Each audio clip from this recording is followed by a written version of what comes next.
Cheers, everyone.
Hello, everyone. I hope everyone's doing a great evening, except for one bell end or bloke, whatever we want to call this fine gentleman. Oh, hey, That's charming. That's charming. Where's surprise! my, where's my microphone? There we go. I'm assuming you can hear me.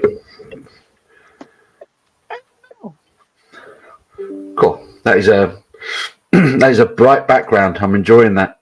I'm enjoying it. yeah, exactly. Can you see me now? It's always when you turn on your laptop, you get loads of little notifications because it hasn't been on for a couple of weeks. And I'm just like, Oh, what, yeah. what are all these weird pop-ups? Go away. I don't want to talk to you. I Leave me don't want to be alone. bothered. Yeah, I don't want to be bothered. Jog on. Yeah, I had the same thing too. I was like, okay. It's like I kind of stalled a little bit. Like, you know what? I'm going to do all these updates now. So, middle of a stream going, yeah, great. And I'm like, oh, where'd he go? Like, oh, it's like, why on a Saturday? Why can't you wait till Monday when I really don't care? Yeah, that would be ideal. Yeah, or middle of the night. I How mean, I how are guess you you? could. How are you anyway? Everything good with you, buddy? Oh yeah, we're doing good, doing good. It's like my little tag says here is my last. Well, yesterday was technically my last day of my holiday, but How since long this did is you how long did you just have off? just a week. That's not too bad. Not too bad. No, it's okay. I mean, I could do it for another week, but then I'll be another week, then another week, then another week. Yeah, you got to. Like I say, you got to have a bit off every now and then. You got to have a break because it just gets on top of you. Otherwise, Yeah, it's I'm bad for it. Excuse me, I'm going to sneeze. no worries. Well, especially Excuse me. when you do Woo. customer service kind of type jobs when you're dealing with the public all the time. It's like, okay, I can only have so much of you Yeah, before I need a break. it's amazing how quickly time goes though as well. You know, when you have Yes, like a sir. full on a full on few months at work, and all of a sudden you Yeah. realise that it's getting colder again, and the nights are drawing in, and winter's Oh, yeah. coming. And I had my boss literally came up to me a couple of weeks ago and he says, "Look, Paul, you realise you've not actually booked any holiday?" And I was like, "Oh yeah." So yeah, so I'm literally I'm off this weekend, next weekend, and the following weekend. Oh, Just to that's have a good of have a you. bit of time, have a bit of time, you know. Yeah. Well, I'm a little parched because of all this Yahoo sunshine that we have here. So So are honestly, you we spoke earlier. Are you on the Hoptimum tonight then? uh, Beautiful. I couldn't resist. I had a couple of bottles and I polished them both off. And yeah. Well, we had talked about doing it, but that's okay. yeah, I completely forgot about it. Yeah, I obviously got thirsty for it. Yeah. That's why I kind of said, no, what it's probably it's 5 months now since this was bottled. So I was like, you know what? It's the time to have that 5 6 month kind of see Yeah, how it's aged. Because as you know, some beers are going like, oh yeah, she aged just fine, and like, you go try it, like, okay, I should have had that a year ago. Yeah. There's nothing like that. There's nothing as bad as that when it gets when it gets out of date. You think, oh, what have I done? What have I done? Why have I let that go? I've literally just had my dinner. I had a lovely IPA with my dinner, and now I'm gonna have a couple of I've got a couple of bottles of Oktoberfest Paulaner left, so I was gonna crack into those. So, yeah, I'd be interested to see what your take is on that. Generally, it's not necessarily my favourite. Yeah, but it's probably the most readily available. Yeah. But it is if I was to do probably it would be in my top 5 generally every year of Yeah. Oktoberfest beer. So because of that, I will buy lots of it. Yeah. But yeah, but the only thing. So what did I want to see how it poured? What's it look like in the glass? I'm doing a double because I've got a massive great Paulaner one, so they'll look a bit pathetic going into one little glass. So yeah, because it was a couple of others. It kind of were. Well, actually, you poured it different. Yeah, okay. I gave it quite an aggressive pour, to be fair, just to kind of let some of the carbonation out, make it nice and easy drinking. Oh, see the Simo and Rob, when they poured theirs flat. Oh, really? Yeah. Oh. So yours is obviously either you poured it differently than they did, or you got lucky. I poured the first one quite calmly, and then the second one I just really wanted to top it up. I wanted the big head just to release a bit of that gas, just to kind of. But that's looking it looks quite handsome in the stein. So. Oh yeah, no, it does. Anyways, cheers to you, buddy. Cheers to you.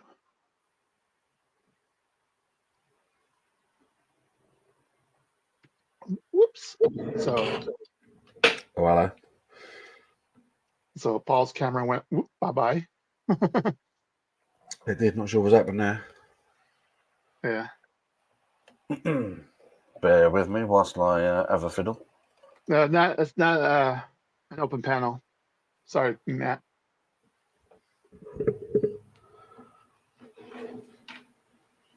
Yeah. Ooh. Nope. Paul will be back in a short bit.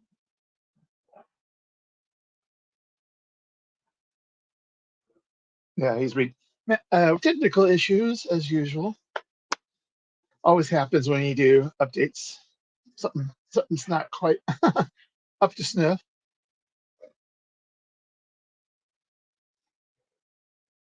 But yeah, so he's drinking a Paulaner. Also, I got my. I didn't do. I don't know if I can. Oh yeah, this was just. As long as I don't hit it.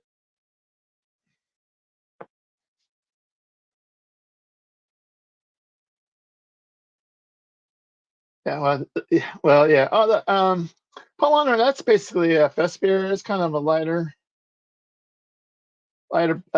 beer. I mean, that's probably almost a 6%, but it's easy, kind of easy drinking beer. Where this bad boy is 11%. So, and it's kind of stalling a little bit because Paul I think he had to reboot his laptop. So hopefully everybody's obviously having a great Saturday.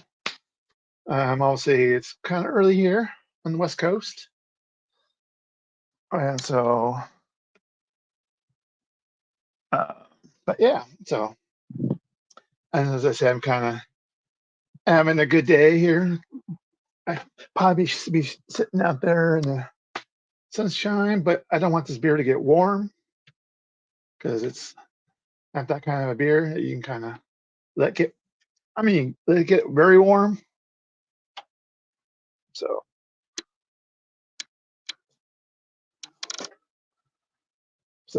yeah. Anyways, as we are sitting here, But yeah, so we were trying to get together. We kept talking about. Also, like if you didn't hear earlier, that Paul kind of got he was enjoying it too much, so he drank his sooner. So, but that's okay. I'm here to kind of do a little review for myself. So, and it's you can tell that this has aged. It has gotten. Oh, here we try this again. Take two. Hello again. Hello again. Again. Huh. I was literally just saying how you get loads of pop-ups on the laptop, and it's like when you haven't used it for a few weeks. Basically needed restarting. A couple of things Yeah. needed to be updated, and it just killed my camera. So it's like, right, restart this, restart that. And I was like, oh, for God's sake! So we'll Yeah. try again. We'll try again. We're back. We're back. That's okay. We're back. We're all good. And cheers again. Cheers to you. Cheers, cheers. One more time. Yeah, this is. I mean, this is changed a little bit different than last time. So, hey, Disco, doing That's the well. thing. When you only get to drink it really a couple of times a year, it is. I'd love to. I would try and hold on to a bottle, but there's no point in aging them really. So I always find it No, tricky to compare one to the other. yeah, this is. I mean, I'm gonna say this has lost its balance in a sense. Oh, really? Yeah, it's gotten more. You can tell now it's a triple IPA. Now it is your standard triple IPA because it's got that resiny, sugary, gritty kind of dankness to it. And Paul's froze on this again. Can you hear me? I can hear you. You can hear me, right? I'm not sure what the computer is doing. It's being really odd. I'm gonna shut it down again and come back and see what's going on here. Yeah, just completely shut it down and started it up. Yeah, I'm gonna try that. I'll be back in a minute. All right, take three. Oh, hopefully the third time's a charm. Yeah. Uh, so yeah, so this is kind of not. I don't not say exactly what I was expecting, but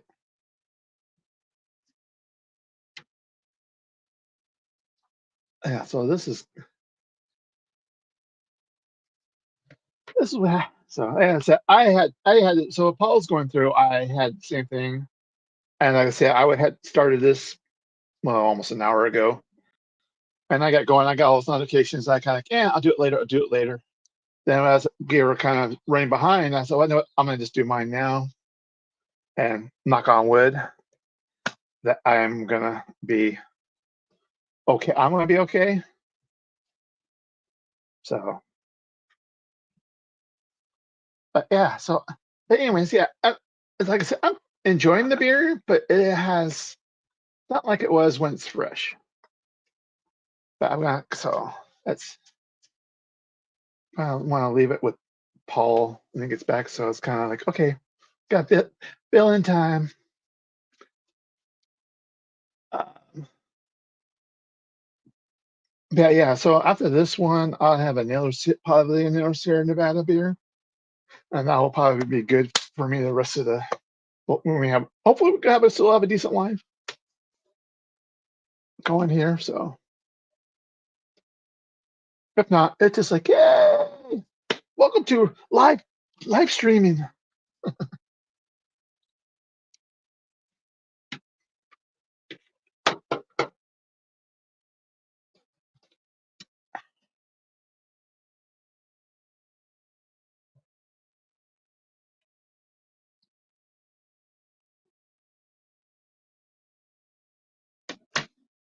But yeah. So, anyways, for those that are still kind of watching, let me know what beers that you're having today, or maybe having later. I can see if I've had them, or maybe I want one, or I can get one. So, because I'm kind of cleaning out my refrigerator, so getting down to the nitty gritty.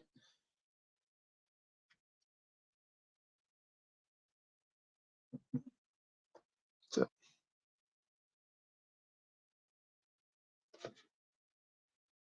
Let me. I gotta mess with my headline here.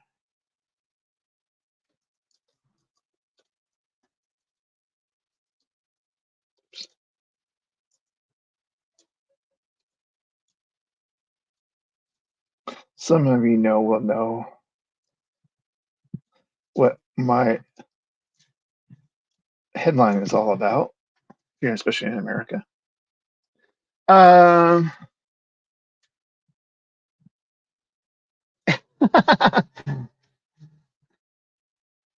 the meantime, how many grapefruits being smashed around the head is that beer like? Oh, just go. Basically, I'll put it this way: you do not want to get this to be out of date. Hey, Steven, how you doing? Because it's like I was telling, kind of starting to tell Paul, it's lost its. I'm gonna say some of its balance. Because usually it's one of those that you can kind of like drink and not realize it's 11% kind of thing. And but right now, wait, it's aged right now. You can tell it's a 11% beer. So, but yeah, no, I don't really think there's any really grapefruitness. And here we go. Take 3. Fingers crossed this works this time. Yeah, the computer I just turned it off, just let it down. I've had no pop up since I've returned it off and restarted it. So hopefully it'll just let me do it now. I don't know what's going on there. I think it's literally the first time I've turned this laptop on in about 3 weeks. I'm not using it enough, clearly. So yeah. Well, really. usually when you do updates, even though it looks like everything's running, it's still doing the updates behind the scenes. So it takes a few more minutes longer than you think. To be fair, that is the quickest I've actually jumped onto a live stream after turning the laptop on. I think this is actually the first laptop I've been a guest on since I got the. Yeah, I think it's my. No, actually, I went on with Disco, but I had time to set the computer up when I was with Disco. This time, I literally turned the laptop on and jumped on. I don't think the computer was quite ready for me to do it. I'm making excuses for it because it's only like 4 months old, so it better not be packing up on me already. Yeah, it's a new laptop. Yeah. So, yeah, and it ain't cheap. Yeah. So yes. Oh yeah, no, well, obviously on my tablet because I'm in my garage, but I also my computer in the other room that you may see me in, that's brand new too. I got it last weekend, and nice. I'm going through the growing pains also.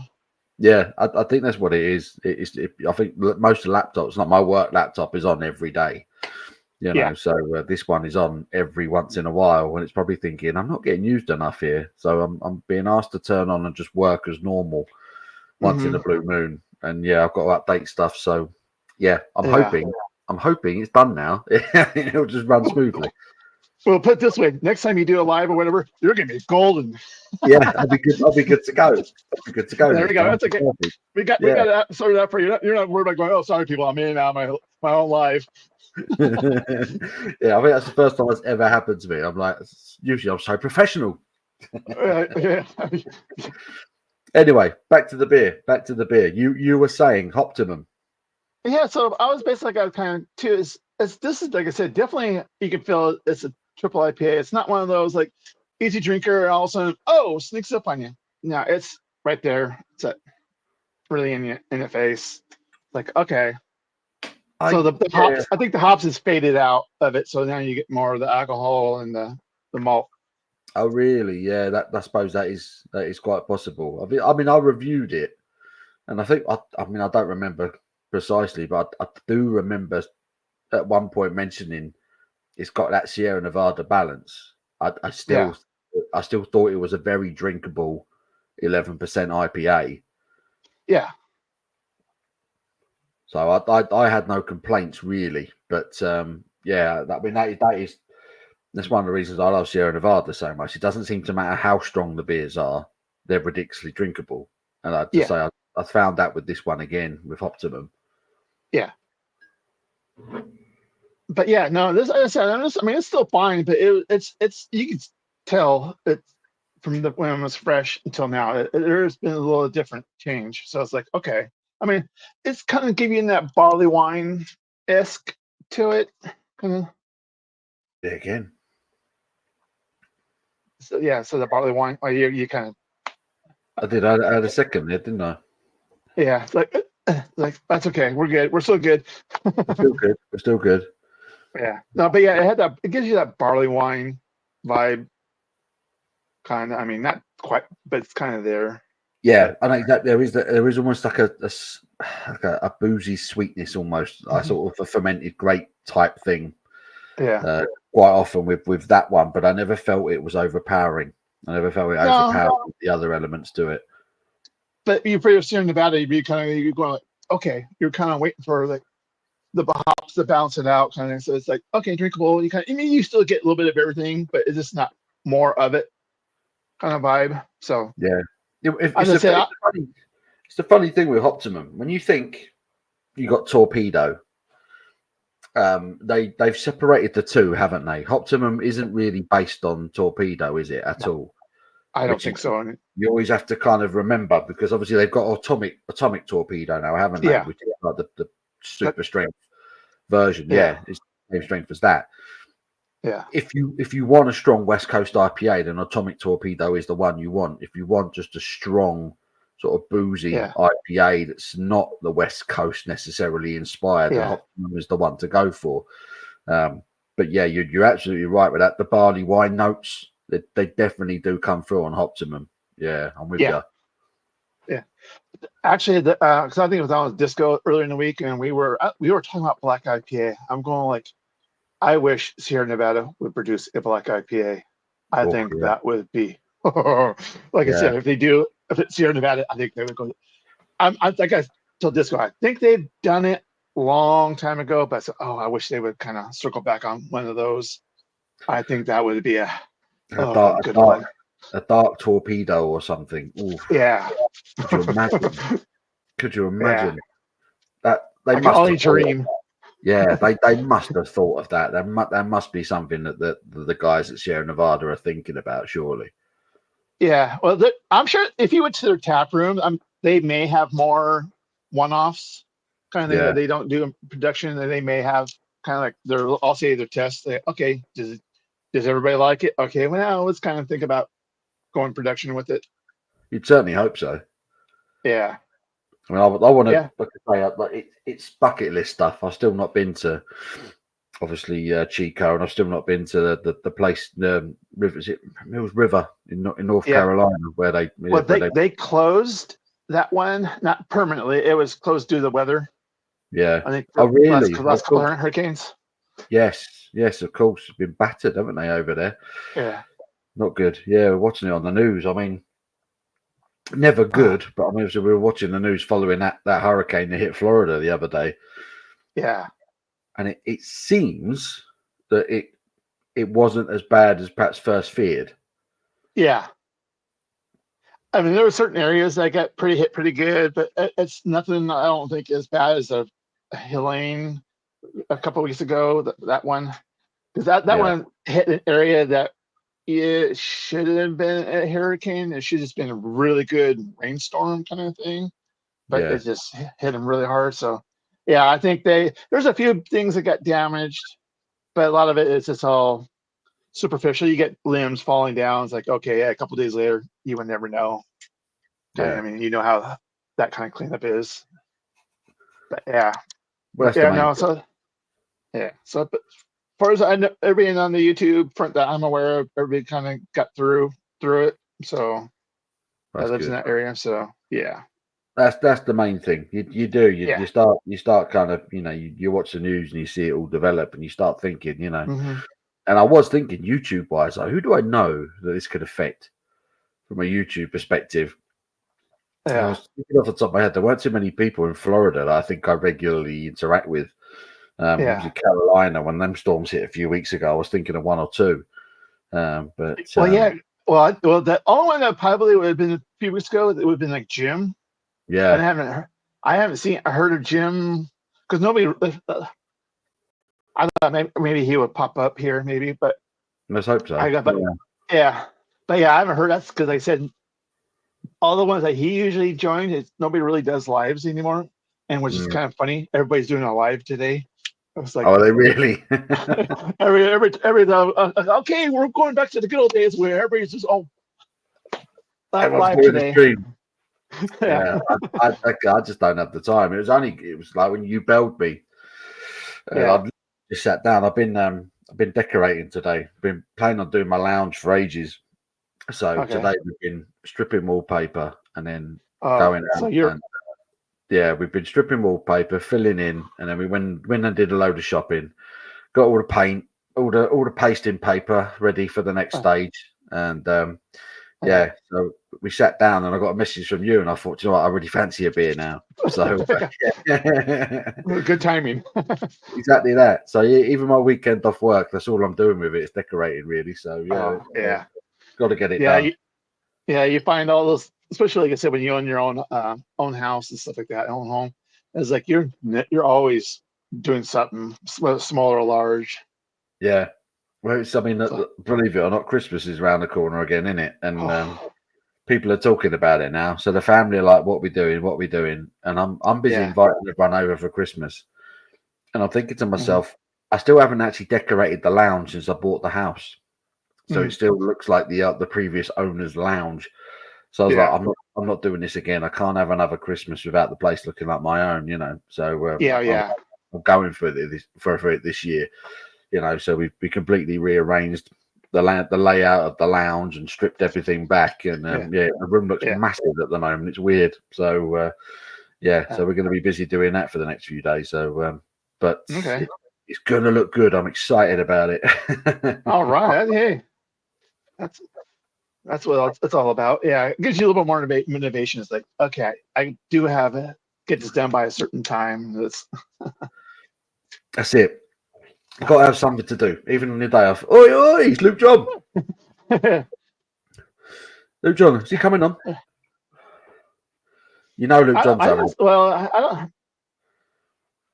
Yeah, no, I didn't send him a link because I know he's getting ready to do something. So Oh, is he? Does he do one of his he yeah, does private streams. yeah, Does private streams from his yeah, hot tub. yeah. It's only fans or it's TikTok, OnlyFans. wherever one of those. Yeah, I think it's TikTok. He's doing this on TikTok. I think you can do Only, stuff like that on TikTok. OnlyFans. He does his cooking videos nowadays, doesn't he? OnlyFans.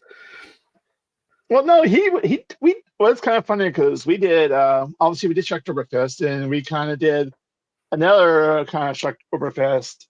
Well, because I asked you if you can do it, but you say you're working. And we kind of did it again, and so it's like this is where we kind of relived some of the beers that we weren't too sure about. It's like, okay, let's try these again and see. Now that we're a little bit more sober when we had them, kind of Yeah. thing. It's always the way. There's So always yeah. yeah, so yeah, he's getting ready for a surgery. So Oh mate, bless you. I hope that all goes well, buddy. Goodness me. yeah, no. Yeah, we got positive thoughts. Yeah, only pans. Oh, sorry. I forgot he's a chef. Only pans. Yeah. Love it. Only pans. I love it. But yeah. But Oh, yeah, so bless. I said we lived we relived the Paul on her because we were kind of skeptical on it. It's like, okay, because we had it late and Shocktoberfest. It's like, okay, let's relive it. And when those guys poured it again, they were already you could see their faces like, not again. Mine wasn't too bad. I poured pretty like yours, but It does it was it does look pretty lifeless now though. It hasn't yeah.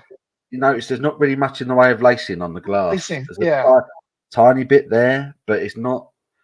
Yeah, I'll be the first to say it's not looking as good as it has done in previous years. Well, the thing we were talking about because it was they also they contract brewed Hawker. Oh, really? Hawker's yeah, so because it was I think mine and I think there's so it was kind of like I was wondering if they just kind of did a beer across the board and kind of were like okay we got so much going on and they kind of slipped through the cracks. Do you know That's what? why it's not as good this year. Yeah, nothing surprises me anymore. If it came out that that was the case, it wouldn't shock me. To be honest, they're a behemoth, aren't they, Paul Arner these Yeah, days? It's not. yeah, They're not a little German brewery, and then they're not one that's exactly worried about, you know, Yeah. how wide and far and wide they can get their beer anymore. Um, it isn't the best Paulaner Oktoberfest I've ever had, but at the same time, it's like we said earlier about the Hoptimum. It's really hard to compare one to the other. Yeah. But I can say hand on heart, this isn't the best Oktoberfest from Paulaner I've ever had. Normally, there's more of a kind of a bready sort of touch to it. I feel like this is slightly thinner than previous iterations of it. It tastes like it's in a bit, but still good. But they've done better. Take care. Luke John's going to take off. So cheers, Luke. All the best, mate. I'll message you later in the week, kind of see how you're doing on the tube reviews. Yeah, we got all positive thoughts going your way. So hopefully positive vibes, brother. Yeah. But because I got that watery, so especially towards the end, you get that little bit of that wateriness to it. I'm like, okay, like I said, it really got thinned out. So I want to try. But it was in the other one I was kind of sort of disappointed with was Westfaner Fest beer. That's the one I haven't had that. I've not had that this year. Yeah, it was. I mean, obviously, when we a couple of years ago when we had it, it was like, oh my god, this is the best one of all of it. It's like, woo, calling Jesus here, kind of thing. But now it's just like, so okay.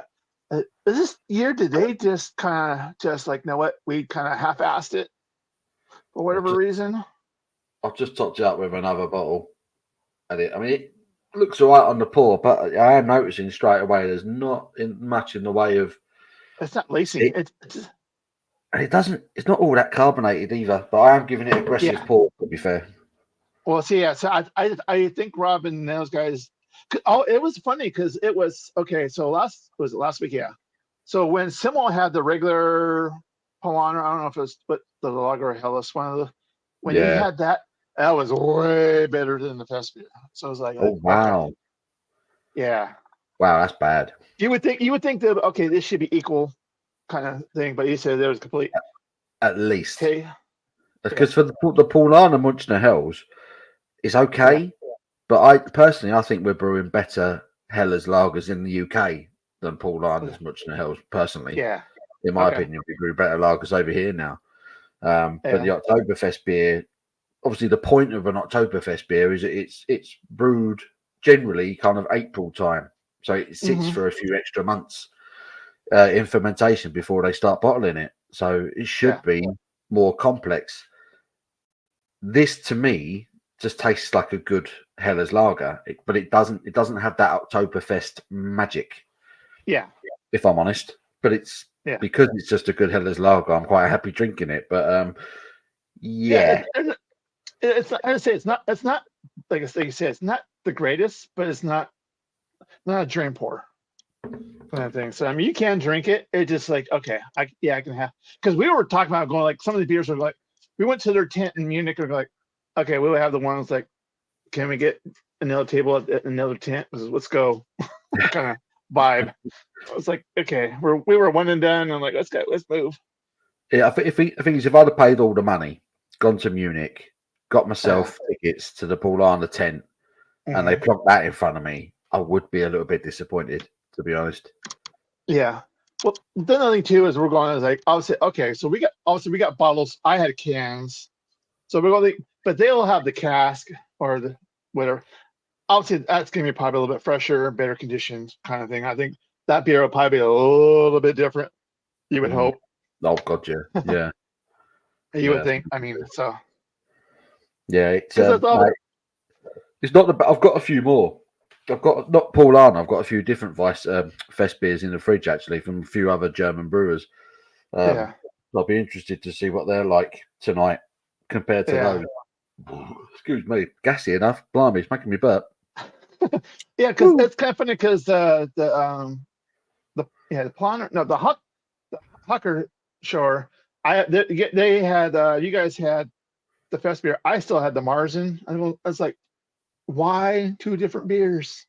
Kind of thing. So I mean, that was, to me, the Marzen was still okay, good. I mean, kind of compared to going like, but I still kind of wish I had the fest beer kind of Yeah, because it was like it's like us comparing my Hoptimum with your Polana. It was like night and day. you can't do it. Yeah, Yeah. yeah. I mean, I had the Iyengar Fest Marzen Okay. that they released every year for Oktoberfest festivities, Yeah. and it's always gorgeous. And I had it Yeah. a couple of weeks ago, and it was outstanding again. Yeah. That wasn't Um, too bad. I really enjoy the Iyengar one. I think that's top draw every time I have it. But Did, yeah, this. The more I drink it, the more I'm thinking, yeah, it's not as good as it has been, mhm. which is a shame.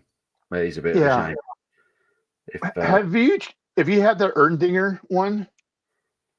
yes, I have, and I'm not Okay. really a fan of that one either. Yeah. I don't think Because that one's they particularly great. they marketed that one over here like it was like the greatest thing on earth. I mean, it was like they pushed everything else aside. It's like they ordered a crap. I'm not bothered. Yeah, I'm sure it's fine beer, but it's not what I almost bought it. Just okay, I'm just gonna get a bottle and see what it is. But it was like they pushed aside. I mean, I barely even got was a Spaten. They had a little small display of it, and the Erdinger was like the biggest. I'm going like, well, I guess they're really pushing Erdinger this year. yeah. That's what I I'm not a thought fan. was over there. Yeah, I'm not. I'm not really a fan of Erdinger in general. I mean, they're Uh, probably most commonly known for their Weiss beer, and mhm, that's not even a particularly good Weiss anymore. So mhm. when obviously not everyone is like us. We drink a lot of beer. We drink a lot of Yeah, different beer. Our yeah, our palate is probably a little bit more.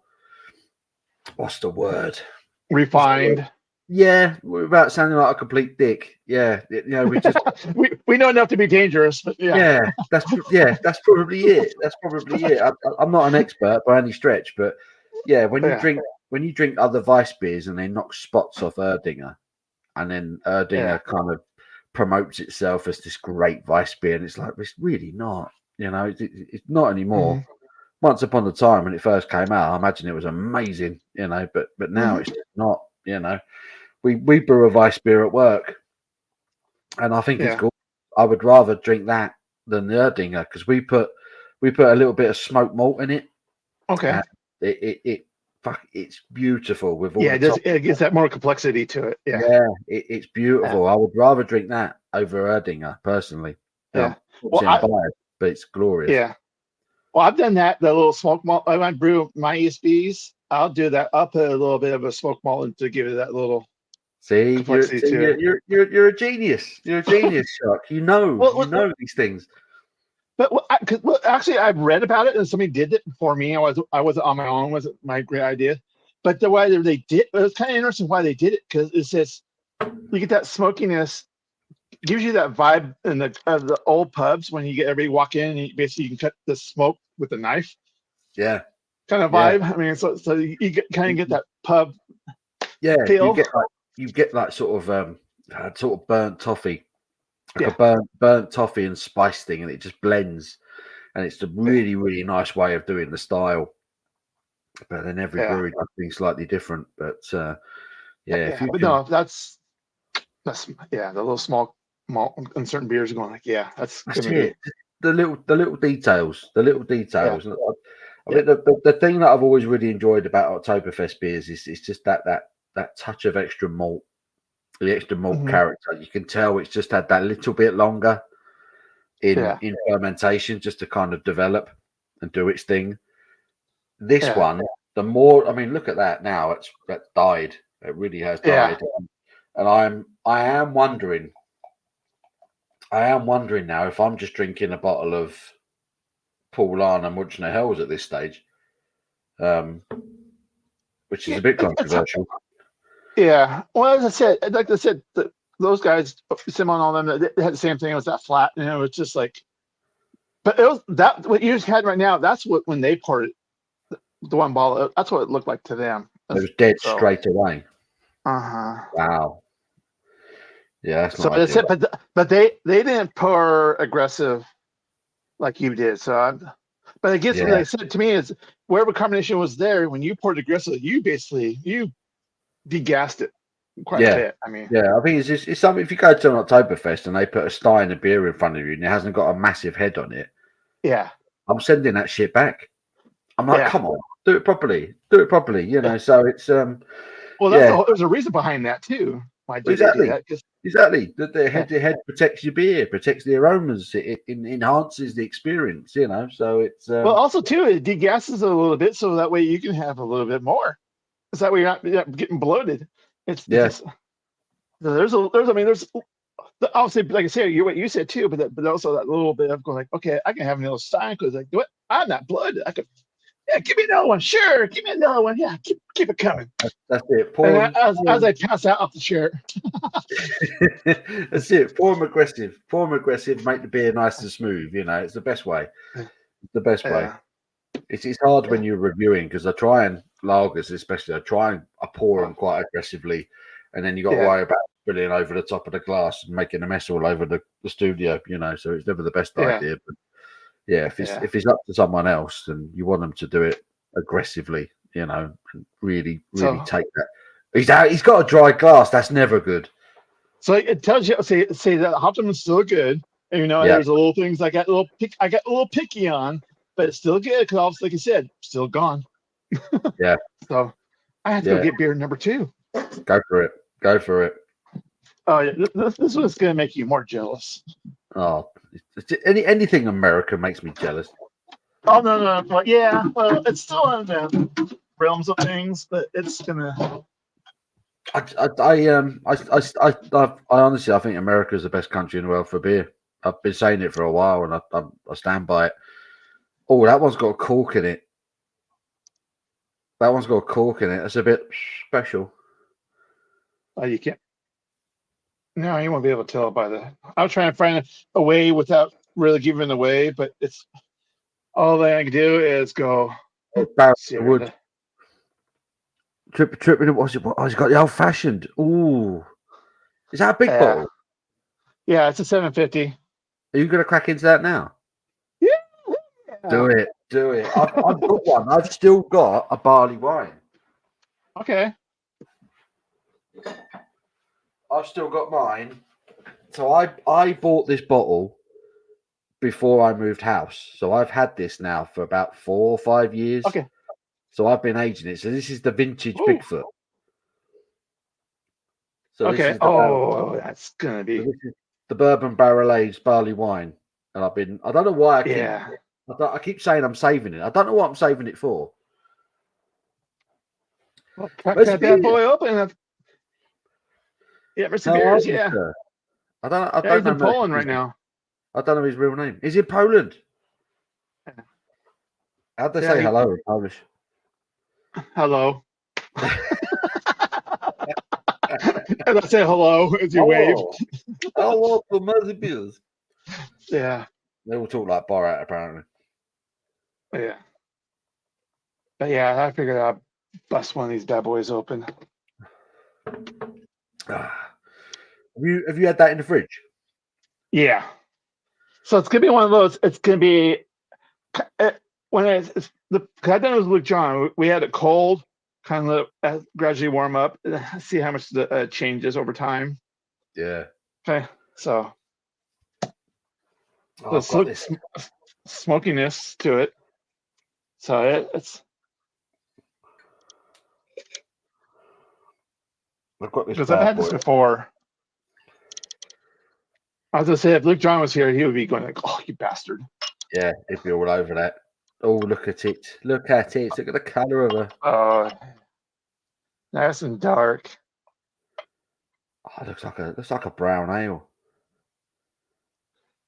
Oh yeah, pretty. I think it. Oh, I want to say it is. Of course, because they're no, with that. I'm not want to.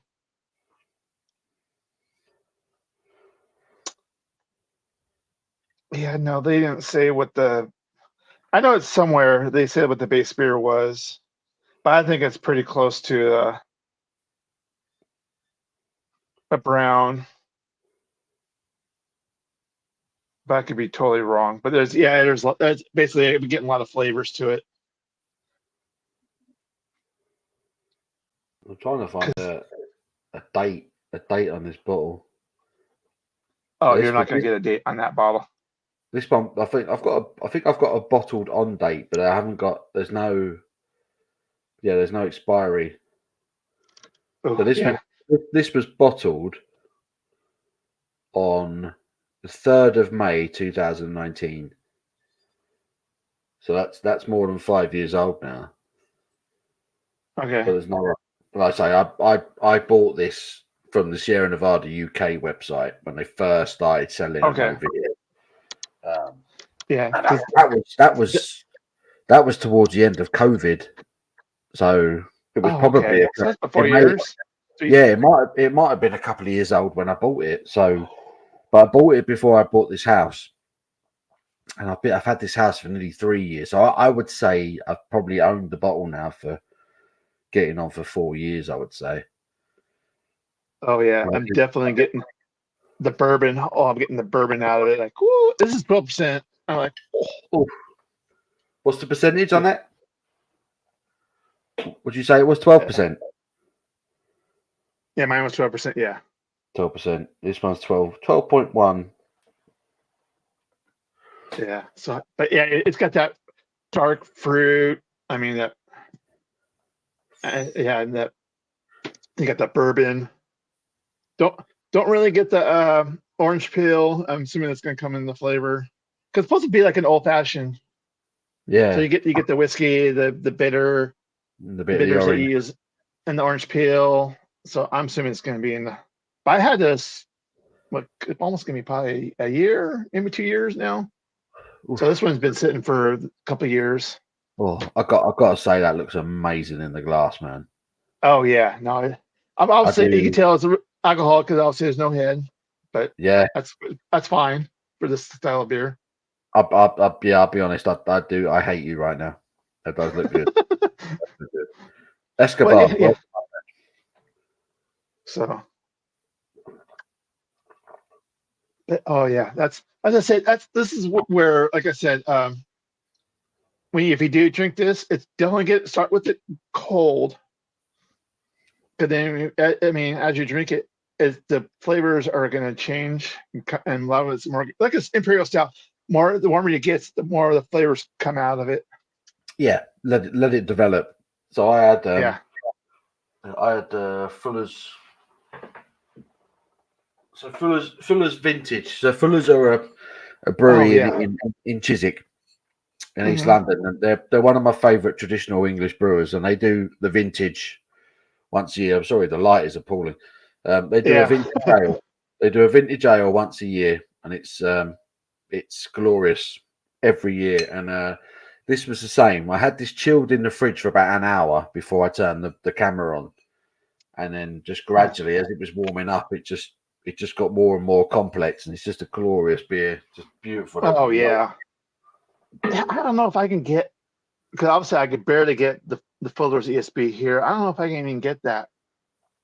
If they even ship it over here, that would be if I have to really look for it. See if I will send you some Fuller's ESB, Kev. I will send it to you for Christmas. I will give you for Christmas. I will send you some Fuller's beers this year, my friend. I will do it because it's been too long that we've been talking about it, and I haven't actually seen you drink any yet. It's time. It's time.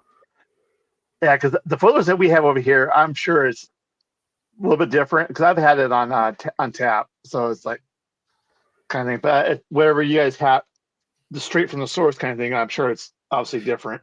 Yeah, you need to. You come to London, so every time. I mean, I don't live in London, but every time I go into town, so next Saturday is my birthday, so I'm going to Highgate, a pub in Highgate, which is a Western country bar, basically. I can go to listen to country music and drink good beer all afternoon. But every time I go into town for beers, it's tradition. I go to the Fuller's pub at King's Cross train station, and I would drink a pint of Fuller's ESB. It's tradition. I have to do it. Otherwise, I haven't been into town. Otherwise, it doesn't count. Yeah, that's not complete. And the thing is, it's always the best pint of the day. It always is. It doesn't matter what bars I go to or how much fun I have the rest of the day. The best beer is always that pint of ESB that you had at the beginning of the day. Yeah, because Yeah, because the other thing too, you're not drinking it all the time, so the few occasions that you do have it still makes it special. Exactly, Yeah. exactly that. Which is why Sierra Nevada Celebration Ale. Oh, Well, yeah. I'll be ordering that soon. But I drink it every Yeah. year and I love it every year. But in the grand scheme of things, it's not that amazing a beer. Mm-mm. But it tastes great though. It's just a fresh hopped Yeah. IPA. Yeah. It's the can, it's the artwork on the can, it's the magic of it, and you just want to drink it, you know. Yeah. A lot of the Belgian brewers, they do their Christmas beers, but I would rather have the Celebration Ale from Sierra Nevada Yeah. than any other Christmas beer. That's just me, But oh, the funny thing too is the celebration is not really a Christmas beer. It's just a fresh hop IPA Yeah, release exactly. at that Yeah, time. it's like a harvest. Essentially, it's a harvest beer, isn't it? Really. So it's Yeah. yeah, they're brewing it now. Well, or over the last few weeks, they would have been brewing it. I mean, They'll knowing probably Sierra burn it. Nevada, Yeah. Next. Yeah. Because yeah, time they get it all canned and just yeah, they'll probably yeah, it's probably in production right now. yeah, literally, Yeah. probably in production right now. Because Yeah, all the hops are being harvested usually between August, end of August till probably about now. So yeah, so they'll be brewing it pretty quick because they turn production really quick because I'm gonna say they that. want you to have that fresh hop Yeah, and like I say, to even beer. when we get it, even by the time we get it, it still tastes spot on. It's like, Yeah, oh, it's good. There's nothing yeah, Christmassy about it. It's just a bloody yeah, good beer. yeah. Well, it's a little. I mean, it's a little bit different than okay, all your imperial stouts, all the spice Christmas spice kind of beers. It's like you know what? It's just a good hoppy beer. Damn good Okay, beer. kind of Yeah. clean the palate. I'll call it from So the. I bought like 6 cans of it last Christmas. I Mhm. get three for myself, and I gave one to each of the other full-time staff at the brewery last Christmas. And Yeah, all of them like sent me a text message when they drunk it, and they were like, "That was bloody excellent." Like all yeah, of them, to a man, belled me to say how much they enjoyed that beer, and I'm like, "This is tradition for me now. I have yeah. to You're drink." gonna have to buy a 12 pack this year. Yeah, I have to have it. I have to have that beer every Christmas. It's such a good beer. Hey Lee, haven't seen you in a while. Good to see you. Hope you're doing It's well. me, DW. How are you, sir? I Yeah, hope you're well, mate. yeah. It's good. Been a Lovely while. bloke. Lovely bloke. Yeah, I. Had a Yeah, pint with this is him. definitely a. I would say it would have been a good Christmas beer, Oh but yeah, stuff eh. like that. I've got a But we're celebrating your birthday. We'll call. I wouldn't call it. Not, this is for your birthday here. on my birthday. Thank you, Uh, sir. I might I might have to early do birthday. an early birthday. It's my birthday week. Can people do that now, don't they? Birthday week. Yeah. It's my birthday week. I'll start Well, yeah. celebrating now. You got to do it before. You Yeah, got to do it before and after. exactly that. Exactly that. So I've literally got a Yeah. week. I literally got a week from today till my birthday. So I might as well start drinking now. Get it out of my system. Yeah. Start What you doing it do now. is you get rid of the crappy beers for your birthday now, and then after that, you're going, I'm drinking all the good ones. Yeah. So true as well. Yeah. That's the thing. Yeah. You have to go places that are entertaining. They don't always sell the best beer, do they? These bars. It's not always the best. Yeah, no, that's as I said, it's fun. It was like we're goes to my friends, we go in, we walk in, it's like, okay, what's the consensus here? Because I don't see anything that I really want. What Yeah. I mean, you need to sit back and kind of see what's moving. It's like, okay, is that good or not? Because you figure that's moving. At least it's not sitting in the keg for who knows how long. So we've had this conversation, me and you, and Hmm. the other lads that I do sort of beery stuff with YouTube with. When it comes to your birthday and when it comes to Christmas, I think everyone knows that they would probably, if they're going to get you a gift, it would be a beery gift. Yeah, But so scared of getting it wrong that they yeah, don't bother. They don't bother. no, So birthdays and Christmas, I never get beer bought for me. I never, because people are so scared of doing it. I get whiskies. I'll always get a bottle of whiskey on my birthday from oh yeah, someone, which is brilliant. Which is brilliant, absolutely brilliant. But people are so scared to buy me beer now because, like, what if he doesn't like it? What do you get a man who works at a I, brewery for their birthday. Like, Yeah. beer?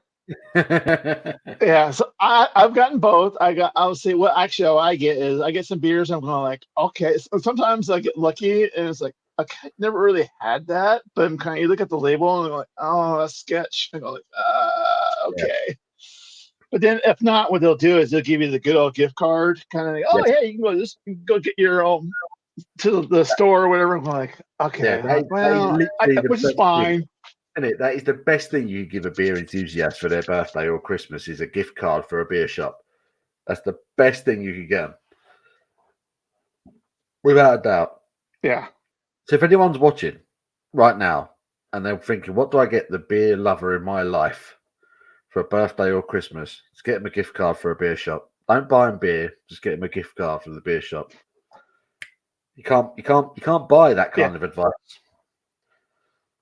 Yeah. I mean, unless you know there's this, unless you and I say, hey, you know what, I want this beer, and it's coming out now, kind of. I mean, at the time, your birthday or whatever, Christmas kind of thing, that's coming out fresh. Then Mm. like I'm okay with that. Even though if I might have like 4 bottles of it, went fine. I'm cool. I'm great with that. But just don't buy me something that's 2 years old and like okay, I'm gonna bin it. Yeah, don't do that. To be fair, Abby bought me a beer. She bought me a beer. She went shopping yesterday and bought me a beer. She bought me a gingerbread imperial stout that's just become available in Okay. the supermarkets over here. Because she knows I like an imperial stout, Okay. and she knows I like gingerbread in my Yeah. stout, but it's gone into the Uh-huh. supermarkets. So I'm like, is it going to be good? Is it going to be a bit shit? You know, so yeah, but I'm going to do a video, as I said I would. But Log jam. the fact that she put some thought into it, she's put some thought Yeah. into it, you know. So I saw Well, this, I thought, I like that's it. an exception. That's an exception to the rule. Yeah, yeah. To be fair, she was out shopping. The fact that she bought me a beer is pretty amazing in itself. But Yeah, she that'll put be thought into it. the exception to the rule. I mean, Yeah. because obviously it could be the worst beer. You're still gonna say, yeah, thank you. It's yeah. I mean, you're gonna say kind words. You know, your head's going. Absolutely. But she put it in front of me. I'm like, okay. You know, so Okay. it's from a brewery called Vault City, and they're more commonly known for their sour beers in Oh, this well, that's over up here. her alley, obviously. Yeah. So they're a Scottish brewery. They make lots of sours. They're prolific with their sours, but Uh-huh. every now and then they knock out these really strong stouts. And it's an 11% imperial stout with gingerbread in it. So I'm sort of thinking, how bad can it be, right? But it's obviously gone into a supermarket. So I'm always a bit skeptic when a beer goes into a supermarket, you know. So Yeah. Well, yeah. I mean, I'm same to here but there's certain ones if you know the brewery, you're going like, okay, it's like there's a chance this is going to be okay. yeah, It may not be this level, but it's going to be down a little bit. It's going to be lower because they're putting the supermarket for the price point kind of thing. So they kind of, but it should still be okay. yeah. See that's where America is sensible because you can't get beer in supermarkets in America.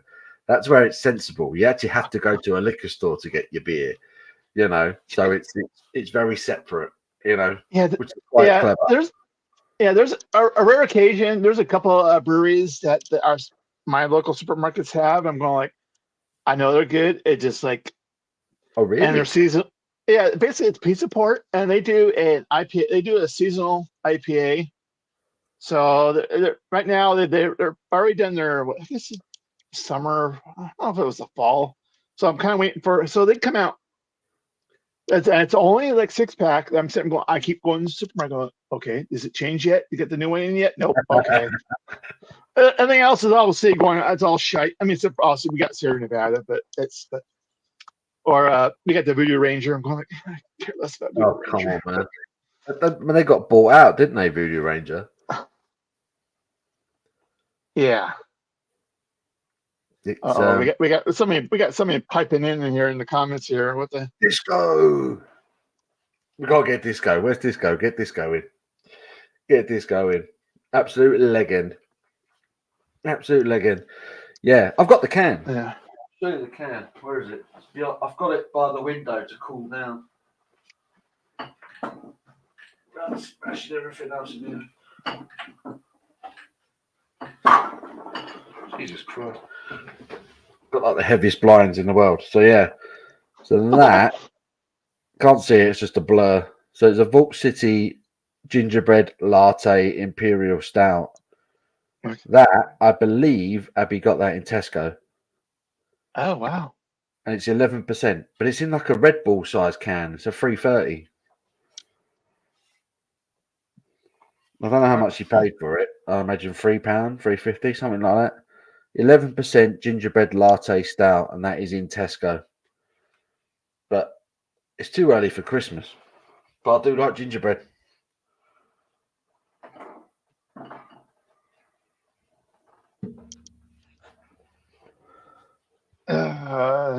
That's. It says he was in I Morrison's got. earlier, man. It's not to buy any beer at all. Wow. I don't think I've ever been into a supermarket and not come out with some sort of beer under my arm. I don't think I've ever done it. Honest, I don't think I've. Well, you need to come over here in America. You can walk out with that beer anytime. That's a good point. I think the last time I walked out of a supermarket was in America without beer. Star Market in Boston. Couldn't get any beer in there. Shocking. Yeah. Well, as I said, it depends what you're looking for. I mean, they do have craft beer, but is always the answer. But the thing that does frustrate him about America with the liquor stores, it's 6-packs or 4-packs minimum. Yeah.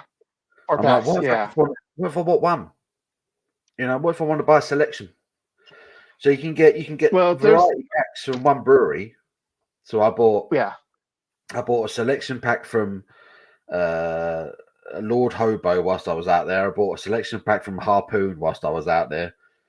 But everything else was in like Miller. I wanted to try one of the Miller Genuine Draft, the Miller Light, the Miller High Life. I had to buy packs of it.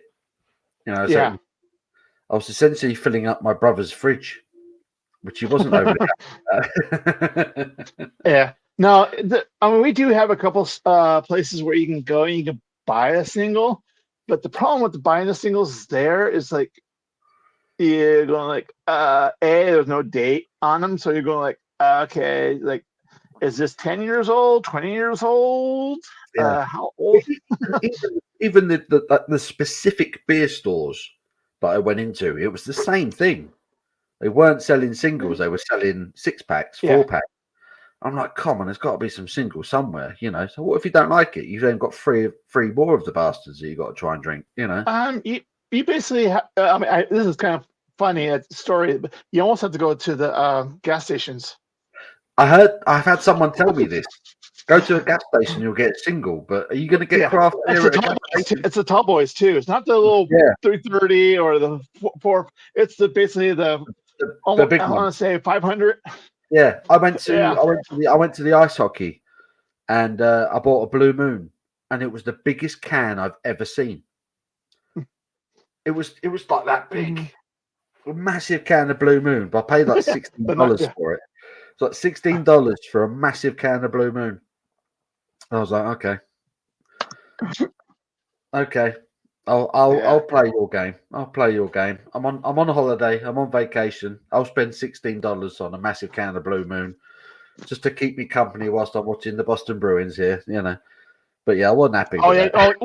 You went to. See, that was a sporting event. Yeah. Now, if you went to the gas station, you probably would have paid $16 for that. You probably would have paid $4 for it at the gas station for that same can. Oh, come on! Don't tell me if you go to a football event over there, their beer prices are not higher than. Here's one you'll love. Right, so next Sunday, I'm going to Wembley to watch the New England Patriots play the Jacksonville Jaguars. Yeah? Oh, nice. But the beer is like £10 a pint. Yeah. In a plastic cup, and it tastes like piss. I've got that to look forward to. So yeah. So that's why Paul. That's why you pregame. That's why you hear all this pregame. The pregame. Yeah. You get to the point where like, okay, not where you're stumbling, you're in control walking in like, okay, I still got control of everything. But then you may have one while you're in there, kind of thing. Yeah, just to kind of just for that's the the point of the tailgate. You walk into the stadium already drunk. That's what you're supposed to do. Yeah, that's what you're supposed to do because you're paying crazy money for bad beer in these stadiums. It's awful. Tailgating is you get in the obviously you're buying whatever beer and you're taking it there, but then you get a lot of people who are cooking, they're grilling and all that at the same time. You're getting the good food kind of. Yeah. So you're fed. You get a lot of beer, drinks, and whatever. And then you go in. You may have. You might be your team might be winning. It says no, yeah, let's get one just kind of for the rah of it kind of thing. Yeah. That's the thing. The Patriots are crap now. So it's like I'm going to see Patriots for the first time, and now they're awful. So it's a bit like my real football team. It's a bit like Spurs. We're awful, so I've got used to it. So I've got to get drunk to watch them lose to the Jacksonville Jaguars, basically. Well, you know what? The both teams actually they're going to suck. But you got a great game. I gotta say the Jaguars always suck, don't they? Yeah, this year they even more this year. So yeah, that's gonna be a good. How does that happen? How do they continue to suck? Surely they've been that bad, and they must have been getting some decent draft picks. How are they still that bad? No, they're actually a good team, but for some reason they just don't. It's bad. It's okay. It's just basically why basically in football you get some of these premier teams they're going like, oh yeah, they should be just slaughtering everybody, and they don't. That's basically the Jaguars. They're going. They got the talent on the field, but is it the managers or is it the players that are basically just not executing?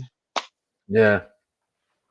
Oh, I'm looking forward to it. I'm looking forward to what the NFL is like live. You know, so it's going to be an experience. Yeah, because I think you'd be going to your own stadium. I should have done, but because I'm Patriots, because my brother's in Boston. Oh yeah. I have to go see the Patriots, and they just happen to be playing at Wembley. Yeah. We've got Jacksonville are playing Chicago at Tottenham tomorrow, so that's on TV. So I'm going to be watching that and having a few beers watching that. But you gotta get used to the rules and stuff. Yeah, exactly. I try and watch the Super Bowl. I try and watch as much NFL as I can, but I'm just like, yay, let's go touchdowns and all that stuff. You know. I hate to give you a secret here. The game itself, you're not going to care about. You're going to be there if you were drinking. You're going to be a lot of people watching. Yeah. You get my drift. I've seen those. Abby's not listening to this, right? I've seen the cheerleaders, mate. I've seen the cheerleaders. I was going to say, Abby's not listening to this, right? Yeah. we need them in the Premier League, mate. We need them in real football. Yeah. Why don't they? We do. We need cheerleaders. Yeah, but they're incredible. Yeah, I mean, it's obviously our football and your football. I mean, kind of thing. But yeah, it's you're going there for it's the experience, kind of to see. I mean, you can understand a little bit of it, but I mean, it's something new. It's something new. So it's going to be interesting to see how American football game pans out in a live experience in England. That's for sure. The only thing with our football is we don't have the songs like your football does. Yeah. That's the thing. Football over here is so tribal. You kill each other over here. Whereas in America, everyone's very cool. Like we went to the TD Garden last year to watch the Boston Bruins against the Anaheim Ducks. Abby's a Ducks fan, like a proper Ducks fan. So she's sitting there with her Ducks jersey on, right? Amongst all these Bruins fans, not a word. No one said anything. It was totally cool. Everyone was totally cool with us. We were making friends with people. It was the weirdest experience. If we'd have done that over here, we'd have got stabbed. It doesn't. It's so weird. It was so funny though, but it was great. It's better. It's better that way. Well,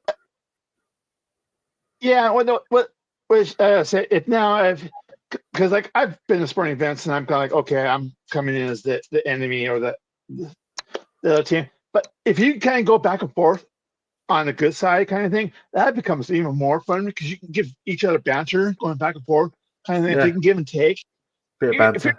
if you're gonna be an ass about it, then I'm gonna sit there going. But if we can go back and forth, even if I lose, no, I had more fun going back and forth kind of thing that way because it's more Yeah, enjoyable. yeah. But I mean, That, if that you're that's gonna just, probably I'm gonna kill this guy because of that kind of thing. I'm like, okay, yeah, yeah. I'm not gonna That's say, probably how it started. That's probably how it started in British and European football, but it just got so heated over the years where we just hate each other now. You know, it's a shame.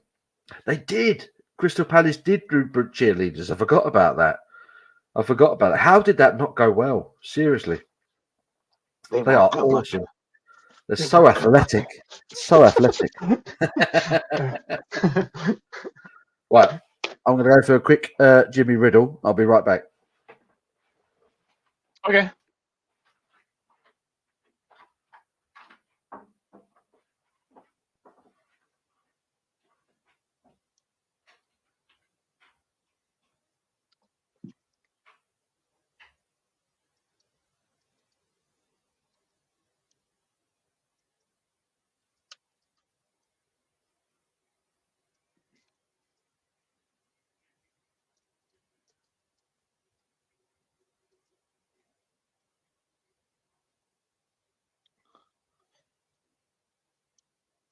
But yeah, anyways, but yeah, this beer here, it's, it's expensive, but if you can get something, it's gonna be, it's a good, that's a good winter. This is a good Christmas beer. It's got the spices and whatnot. It's that bourbon, almost like a imperial stout, but not all the roastiness to it. It's and so.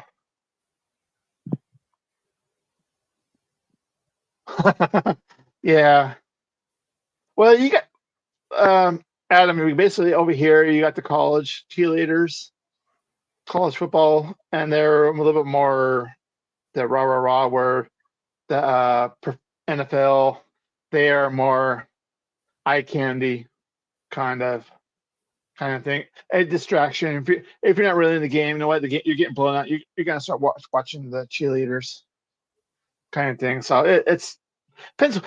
Like I say, when you go a lot of sporting events, I mean, like I said, I'm more people watching. You're watching the game, but you're kind of on the side. You're watching the game, but you're kind of people watching just for the stupidness, craziness kind of thing. So, boom, hey, Paul, how you doing? It's me and other Paul here. Well, I'm drinking this. I don't know what Paul's drinking at the moment. I think he's still drinking his Paulaner, but I'm drinking the Sierra Into the Woods, 12% old fashioned. Mighty good. I think there are more. What I would think that you would the big I want to say for like okay over here in America you got all the you got Man City, Man U, Arsenal. You would think those teams would have cheerleaders. They're kind of thing because we know those names over here in general. I mean, obviously, if you're a soccer football fan, you're gonna know the other teams kind of thing. So it's There we go. Got my Patriots jersey on and oh, there everything. we go. I'm ready. I've even got a Tom Brady one. I even went for number 12. Love it. Oh, is it? Yeah, yeah. That's more for the kids kind of thing. That's more merchandising, really. Yeah, Kind of thing. our mascot suck. Guy dressed as a chicken at Spurs. Because my rounders or a baseball team here, we don't have a mascot. So I love that you remember the Rounders joke. yeah. Oh no, taking this I get reminded. I get reminded of that all the fucking time. that's that and basketball. It's like the two American sports I don't get. I don't understand. It's like, how can you get excited about that? Okay, well, the basketball. I'm surprised. Hockey is the rules. I'm like, what? What icing? What the hell is icing? Who got ice? What is the? No, it's Yeah, offsides or it's a I it's don't a know what that secondary means. offsides kind of BS. I'm going like, oh, right over my head. Basketball is like, okay, you bounce the ball, get the little thing. Icing, I don't understand. It's like you don't have a choice. You're on ice. Yeah, you don't have a Yeah, choice. yeah. No, the Yeah, hockey rules are kind of like, yeah. torpedo, cold torpedo, Oh, okay. cold hot That's I'm trying. torpedo. So I'll Yeah. join you with an American brew. All right. Appreciate it. Cool. There's loads of steam coming out of that one. Oh, yeah.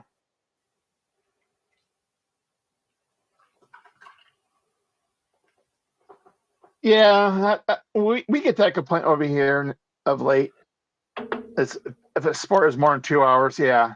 That's why our baseball they're trying to get under 3. It usually now it's 2.5 hours now, which is not too bad. I think American sports made for adverts, isn't it? So Yeah, you can fit commercials in. Yeah, yeah, that's the one thing we don't understand over here because football it's 45 minutes non-stop football, and then there's a break. Whereas well, American well, football, well, Paul. Basically, why we have all the adverts and stuff is because when you break the seal, you gotta keep going. Those adverts are timely, do you know timely. what? Oh, okay, That's it. I can run, come back. That's it. That's genius. It makes sense. It makes total sense now. Now I realise you've got the tailgate. You've got into the stadium. You're hammered. You need to wee every 10 minutes. Yeah, yeah, So the stoppages in game make perfect yeah, sense. It yeah, makes sense. exactly. I get it. It makes sense now. It's not who gives a shit about their adverts. It's I gotta go take a piss, I'm or gonna go I need take to a go get leak. another Yeah. beer, or I get something don't. to eat. I don't need any. I don't need drugs because that's all that's on TV. That's all they advertise on Yeah. TV in America. If you've not been lately, it's medicine. It's drugs, medication. It's all they Hmm. advertise on TV out there now. It's weird. Yeah. Okay. Yeah. So you can't hold a piss for 45 minutes, and you need to see a doctor.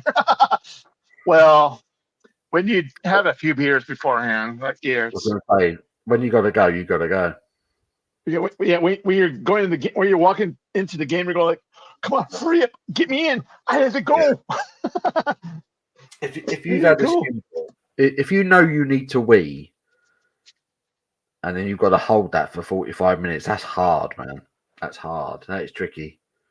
That is tricky. I was in Belgium last year and I really needed to go after drinking in the Delirium Village all afternoon. And I was on Hmm. the train back to Lille and there was a kid who wanted to go in the toilet. I pushed that little bastard out of the way. There was no way he was going in the toilet before me. No way. You That can kid went, hold. Wait, he yeah, I can ain't gonna, piss in his pants and say, "You're just a kid." He went, "Oops, I had an accident." Like, yeah, you had an accident. sorry. If I have an accident, I'm getting cut off. No. Yeah. I didn't see him. I didn't see the kid. Well, my bad. Nothing to do with me. Yeah, yeah, But yeah, yeah. when you got to go, you got to go. But yeah, no, that's yeah. Well, But that's yeah, like when you go. Sometimes I don't know what they have over there, and some of our sporting arenas over here, they'll have the trough. Where basically you're peeing into the trough. yeah. Yeah.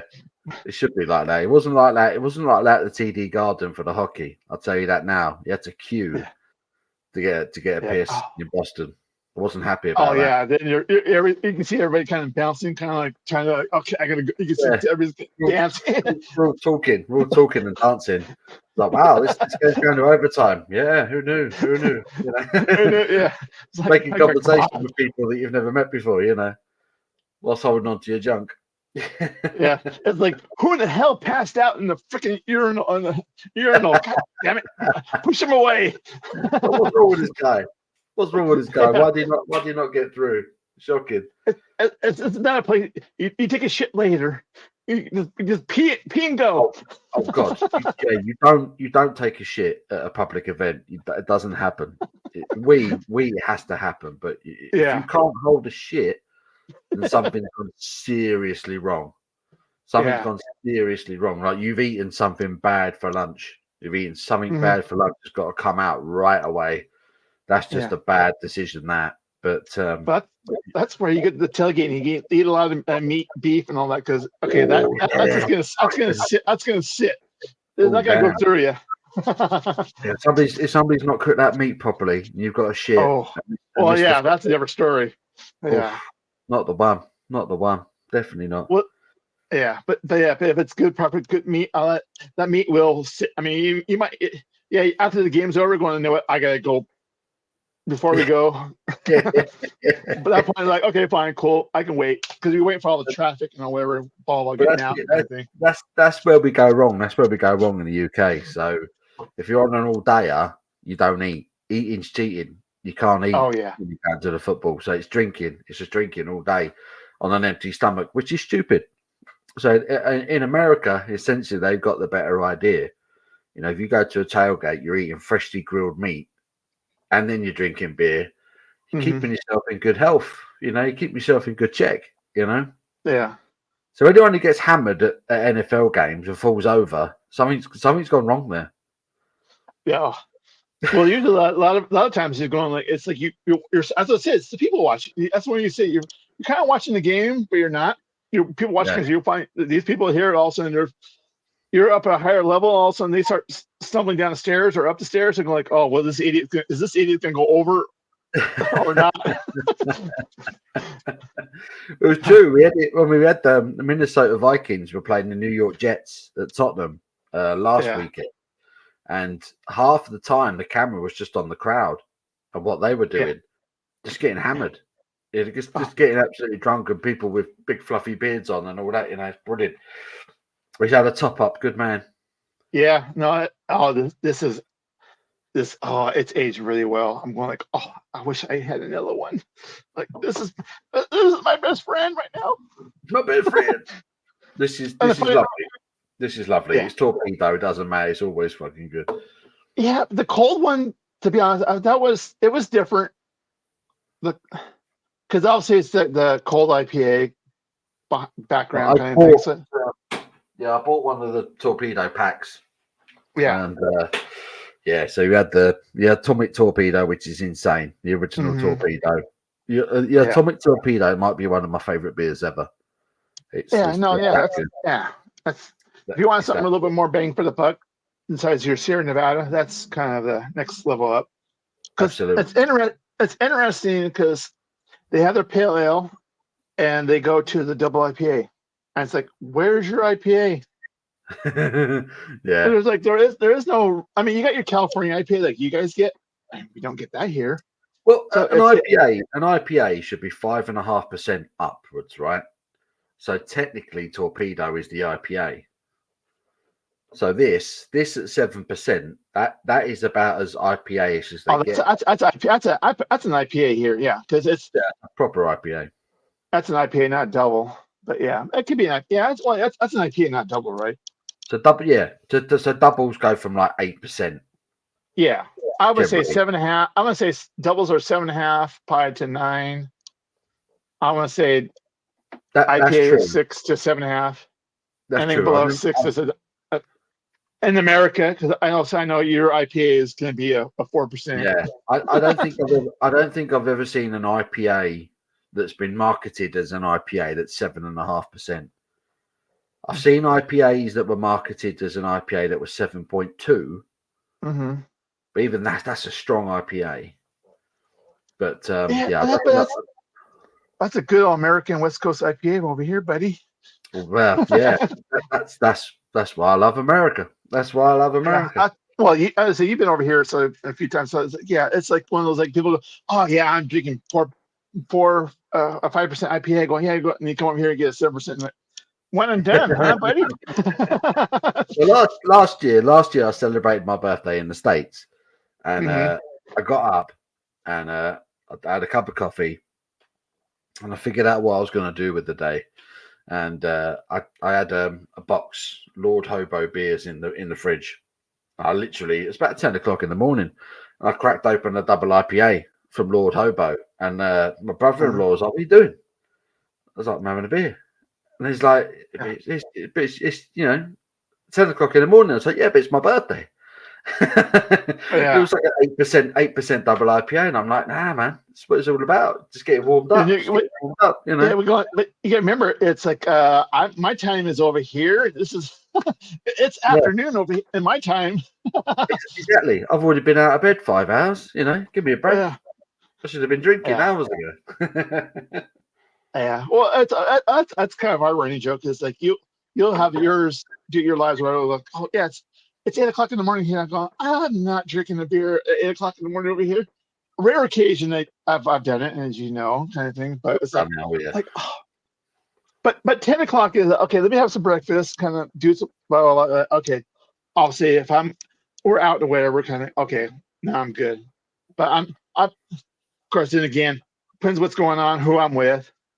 Things can change. I could be like, okay, at 8 o'clock, yeah, breakfast stout. Okay, that's my breakfast. Breakfast stout. Give me a breakfast stout.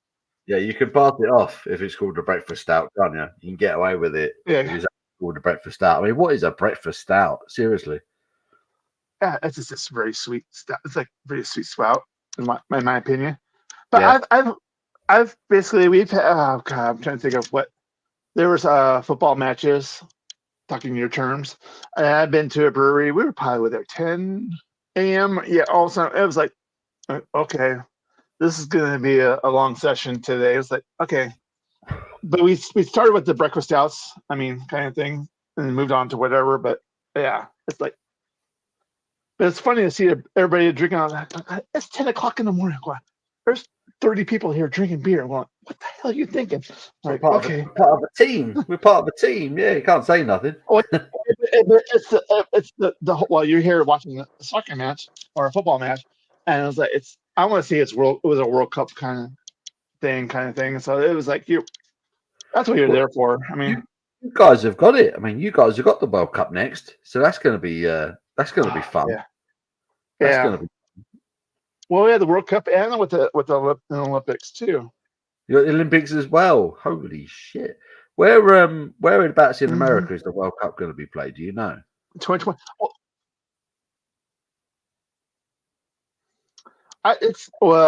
Okay. If I recall, it's going to be Canada, United States, and Mexico. Wow! So it's all over the place. Yeah, like even the Olympics, when we have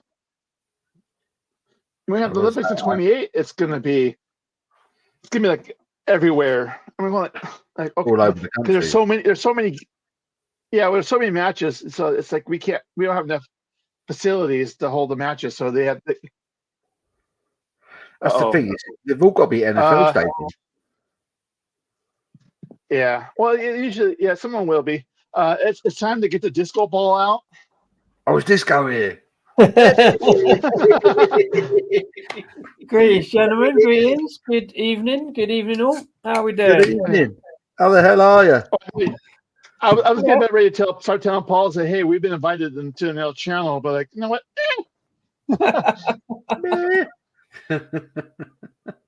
We're all good.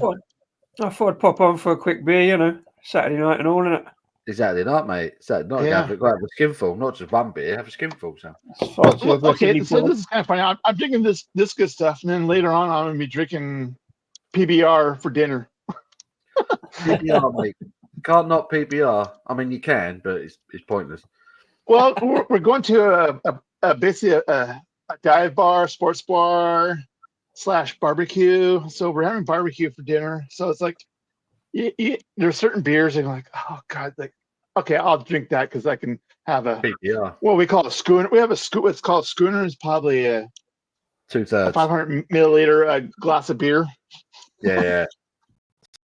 The pub I'm going to next week for my birthday, they've got PBR, but they do ribs. They do barbecue ribs there. Yeah. So it's like they go hand in hand. Yeah, so it's superb. Yeah, the lighter beer. I mean, obviously, I think you get the bigger beers that go with the meat and stuff. It'll probably pair better. But it's you know what? I can drink more of that than absolutely that. What can you drink the most of? Yeah. A 7% Torpedo IPA or Pabst Blue Ribbon. Yeah. Or there's we also well, I was probably gonna go for it. It's called it's Michelob's Amber Bock. So it's They do an basically it's amber a pop. Bock beer, but it's like an amber. Yeah, so it's an amber. So it's a ruby red. So it's kind of, but it's still a lower percentage. So I'll do that kind of. It's like, hey, see, I'm kind of still a beer snobbish. That sounds good. Yeah. I had the Michelob Ultra when I was out there, and that was shit. Really bad. Well, probably the worst beer I I had out should there. say the regular Michelob. The regular Michelob, I haven't had that in for like years. Probably Because a you good don't really reason. see the yeah. Only Michelob beer that you know of is the Ultra, which is they're basically drinking piss water. Yeah, just big blue can. Blue can. It was horrible. Really bad. Really Yeah. bad. These are all big name beers that I've just never got around to, never had. Certainly not PBR. I tell you what, I did get in. You're not missing. You're not missing anything. No, I tell you what, I did get in this week though, just on a bit of a whim, was a can of Allagash White, which I'm told is supposedly Oh, yeah, no, that's pretty good. yeah. If it's fresh, if it's in date, that's pretty good beer. That's a good beer. Yeah. Very good beer. So I've heard. So I thought I'd give that a little spin. I don't know what I'm going to do with it, whether I do a video or live or whatever, but I thought it was worth a go. Yeah, it's a nice beer. That I got one from you can't see it, so I don't know why I keep holding up to the fucking camera. This is Wild Leap Brewery. They're in North Carolina, and this is a volume 27, and I think it's a double IPA, I believe. Yeah, double IPA. These are a brewery that we're getting from Beers of America, who are based in Oxfordshire, and they're in Port. What have you done? We've moved. Just because He has enough technical issues. He has enough technical issues as it is, Kevin, without you getting involved. It's too much. It's all these funny buttons on the computer here. Technology, man. Yeah, no, Allagash. The white. That's pretty decent. That's like the Great White that I had on your stream, man. Oh, okay. When it was fresh. Yeah. I see the description. What do you prefer, Sharky? Allagash White or Blue Moon? I'll probably do Allagash. For me, it was tough. I still like Blue Moon. Yeah. I still like Blue Moon. Allagash White was very good. Don't get me wrong, but I still think Blue Moon is decent. It was. Yeah, Blue Moon's decent, but it's just you get too much orange because they add the orange peel on with it. I'm like, so too much orange. I was drinking a lot of Blue Moon when I was in Tennessee. So it was either that or Miller Lite. Everywhere in Tennessee, Nashville in particular, was serving Blue Moon or Miller Lite, and I'm like, Jesus. So I was like, just give me a Blue Moon, something with a bit of flavour. That's an easy call, that one. Yeah. It's surprising how good Miller Lite tastes in a bar full of people when there's a band on. Do you know what I mean? It was like, all right, it's cold, and it's drinkable. You know. Yeah. Well, that's it. It's those beers, the macro beers, are like okay, they're good at certain places. It's where it's at. Like okay, like you're like out here. You go okay. I'm going out to the river and the desert or whatever, middle of the hot summer. Yeah, I'm gonna drink Miller Lite, Budweiser, Bud Light, whatever, all day long. Now comes night. Now let's get into the good stuff. During the day, I didn't see Budweiser anywhere last time I went to the States. Anywhere. Yeah, they're kind of. Have they died? No, they're kind of. It's the news of the past. You see them, but they're slowly kind of making they kind of step back a little bit because of all the news, the controversy. Now they're kind of they're making coming back kind of thing. I mean, obviously they distribute a bunch of other beers and kind of thing. So they're not going away. It's that is special. Wild Leap. You can see it. There's a buffalo in the background. So the buffalo is their logo. these guys, Wild Leap from North Carolina, I think they are slowly but surely becoming my brewery of the year. Everything I've had from them has been exceptional. Wow. Everything. Very Cool. good. North Carolina based Wild Leap with the Buffalo. North Carolina, Kabbalah, kind of Sorry, that's a different song entirely, isn't it? North Carolina. Why isn't Disco drinking my shark beers? Come on. Shark beers, but I need some of your beers, Sharky boy. Well, I still have got because I buy in pairs sometimes. Stupidly, I bought 2 of the pale ale and 2 of the IPA. I'm glad I didn't bring 2 of the double IPA. We're talking about the Verdant beers that had the shark name in it. Oh, mate. How did you do that? I thought it'd be a great idea, and it was, because me and Shark had a great time chatting away about beers I don't like. But like I say, it was like wading through grapefruit with grapefruit boots on. It's like, yeah, it was mission. I just didn't get it. I wasn't seeing that coming from you. A whole Verdant live stream. It's you know how that's the first time I've actively bought a set of Verdant beers. I did have a can of Light Bulb, and it was all right. And then Rasco got me the putty.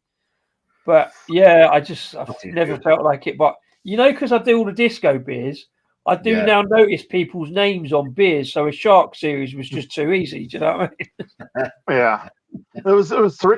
For him, it was ideal because there was 3 of them. Yeah. I seem to drink in triplicate. Yeah, the baby shark. Trios. Yeah. Whale sharks and even sharks need water. I did need a lot of water. Then you had the yeah. Well, then the last one needed a lot of lemonade, apparently. Yeah, I did shandy it as well. I've got no apologies to Verdant whatsoever, but I had to shandy that. Oh no! Just to get through it. Thank you, Stephen. Appreciate it. That's shocking. That is shocking. Yeah. The Verdant beer. Wow. I said the same about the putty as well, but I don't think I did shandy that in the end in the video.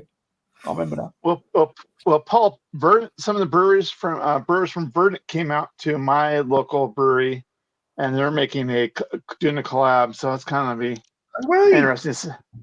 Yeah. Wow. They're making too much money, them guys. Let it be known. Verdant are making too much money. So yeah. So I already contacted Green Cheek is the one they were at going like, I want those beers. Let me know personally when those beers are available, please. You said Green Cheeks. Green Cheek, yeah. So they went over to your guys' area with Track, Cloudwater, Siren. And maybe Siren. It was like 2 or 3 of they've gone over there, typically over there and kind of had their name. Yeah. I'm hearing good things about Green Cheeks. I'm hearing very good things. Oh yeah, if he came over here, that was those beers. Yeah, he would. Have you had anything from Trillium over in Boston? No, we don't get. I don't get Trillium out this way. I know they are surprisingly exceptional. Really good. Yeah. Very good. It's kind of funny because people were talking about Treehouse, like, well, we can't get Treehouse over here. All of a sudden, yeah, there's somebody in the UK got Treehouse. How the hell did they get it? Yeah, you get it, but you have to pay crazy amounts of money. Oh, yeah, you have to pay crazy, yeah. Silly money. But a lot of times, like I say with these beers, I'm going, okay, do it once. Yeah. It's worth it. Do it once, it's worth it. Yeah, if it's that good, then you'll do it again. Yeah. Well, yeah. I mean, some of it it's like for $20 for $25 for $750. Really. But it's worth it. Yeah, that one I might. Yeah, that one I could probably consider. Top quality stuff. Yeah, you're going to pay for it. Top quality. Mm-hmm. But it is worth it. So I mean, there's certain beers you kind of like, you know what? Okay, yeah, I'm gonna do it. It's worth it. I mean, and there are other beers that are like, yeah, no. I don't care. I mean, if it's free. Well, no, free's fair enough. I do if it was free. Free's good. Right, Free's good. Well, if it's free, I'm going like, okay, what's wrong with it? Even if it was Verdant or Yeah. Well, no, I agree with you. I wouldn't pass the free beer either, but it's just the idea of going outside the brewery or wherever, going like, yeah, it's free. Outside, like, yeah, what's kind of, unless somebody's buying it for you, you're like, okay, but yeah. I don't have to drink it or talk about it if I get it for free, like. But yeah, Yeah. But yeah, it depends what it is. Yeah. Then you can always swap it. Old fashioned. They put. Yeah. But yeah, this is mighty good. I'm really enjoying that one. Superb. Of course, I'm enjoying it with people too. So. Yeah, I don't know how long I can stay for, but I thought I'd pop on and have a quick pint with you. Sounds good. Yeah. Well, I was kind of fun. Well, Simo's been going like, "You guys gonna come over? You guys gonna come over?" I'm going like, "No, we're good. You and Rob can do your thing. We're drinking." I thought. Well, as I said before, I was getting ready to tell Paul's like, "Okay, Simo's kind of begging ish kind of thing." So I mean, I was like, "Okay, we can go over there." But then all of a sudden, like, well, I invite to you, kind of like, okay, well, you haven't come on yet. Like, okay, well, all of a sudden you popped up, and I guess we're gonna stay here for a little bit. Well, yeah. Well, we can always just easily go over there. Don't matter. It's kind of surprising though. It was kind of surprising though. Before I started my live, there was a lot of people doing lives today, which was a rarity. Yeah. A lot of beer people were doing lives today. Going like, okay, it's one of those. Is it getting that time of the year where it's kind of getting colder and everybody's kind of not quite going out and staying home and they're going to do a live? We're kind of getting that kind of time frame. I wasn't late up the bar today. Obviously here, yeah, because obviously over here, I'm sitting going like, I'm sitting sweating, drinking beer. You got the afternoon off, yeah. But yeah, like. Yeah, I don't know. It wasn't a great day over here today, so maybe people haven't bothered going out because it was a bit grim earlier. So yeah, all that I can I'm bummed about is like some of you guys are seeing the Northern Lights last couple of days over there. I don't know if you were able to see any, but I would have done. But I got back the other night and sat down at the computer and saw everybody talking about it. I'm like, well, I never looked up on the way home, so I never saw any of it. And I'm on the sofa now, so I can't really be bothered to go back outside. I'm sure I'll catch it at some point. But yeah, I'm a bit bummed I missed it. But yeah, I think I'm a bit too far enough into town. There's too much light pollution where I am. So. That's same here. I'd have had to go up the hill. Of course, it wasn't even this far over this way anyway. So, but if we had it, it'd be too much city light pollution. Well, if I'd stayed where I was at the brewery, then I probably could have gone up the top of it because we were at the bottom of a massive hill. So if I'd gone up the hill, I probably would have seen it. But there's still probably a little bit too much light pollution where I am. Yeah. So anyways, are you going to do a review on your Nettle Pilsner? I've sort of got a video in production with it. It's one we do all the time, so it's one I should have done way before now. I've got a video where I've drunk a bottle of it in combination with something else. But yeah, I can probably do a standalone video of it, especially as we put it in the cans now. We've started canning, so we're going to see how that works. Yeah, because obviously Nettle was when we were talking about earlier in the week, and I'm kind of like, what the hell was that? So I looked it up. Like, So it's one of those like I'd be curious to kind of see what it's about. I mean, it'd be a good because Nettle. A lot of people are going, "What the hell's Nettle?" kind of thing. So it'd be a good video for that. Yeah, I'm still not entirely sure what the nettles bring because I've not tried a version without the nettles specifically, but apart from any other pilsner.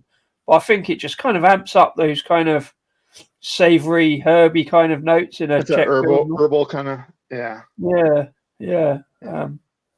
But yeah, it goes out on the bar so well that we have to keep we remake it on a Keep brewing it. Yeah. several times a year. Like as long as we've got the nettles that are grown again. Oh wow, that's interesting because sometimes you go to brews, there are certain beers, like you would like, wow, that's your popular beer. Okay, that's interesting. Yeah. Because then like Paul, I'm sorry, there are certain beers they go like, okay, yeah, this is everybody who comes here for kind of like, okay, like interesting. It's much of a muchness. If it's hazy, if it tastes like a New England IPA, it sells. We don't really. From a buyer's perspective, I will always buy what sells. From a brewer's perspective, that's where you got to be original. That's where you got to try and influence customers.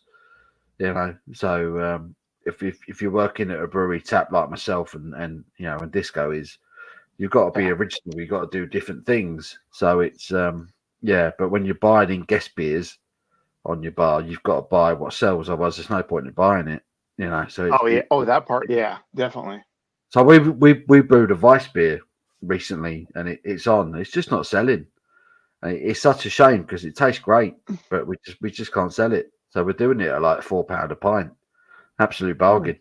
So just to try and get rid of it. That's a shame because that was a real nice pint, but I think maybe that one might have come a little too late. If you'd done that a month before in the summer, in the garden there when you first had it on, I would have been smashing that. Yeah, it's just one of them things. It's too niche. It's almost too niche for people who aren't, I had this chat with Shark earlier. What do we describe ourselves as?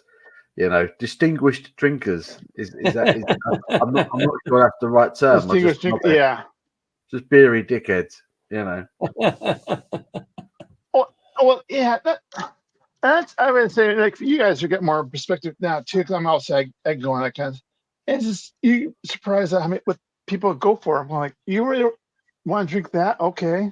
I mean, obviously we have it, obviously kind of thing, but it's just like that's the popular beer. I'm going like we got this great beer over here, but no, I want this. I'm like, okay. Well, with my bar, genuinely everything I sell at it, I'm like, yeah, it's good.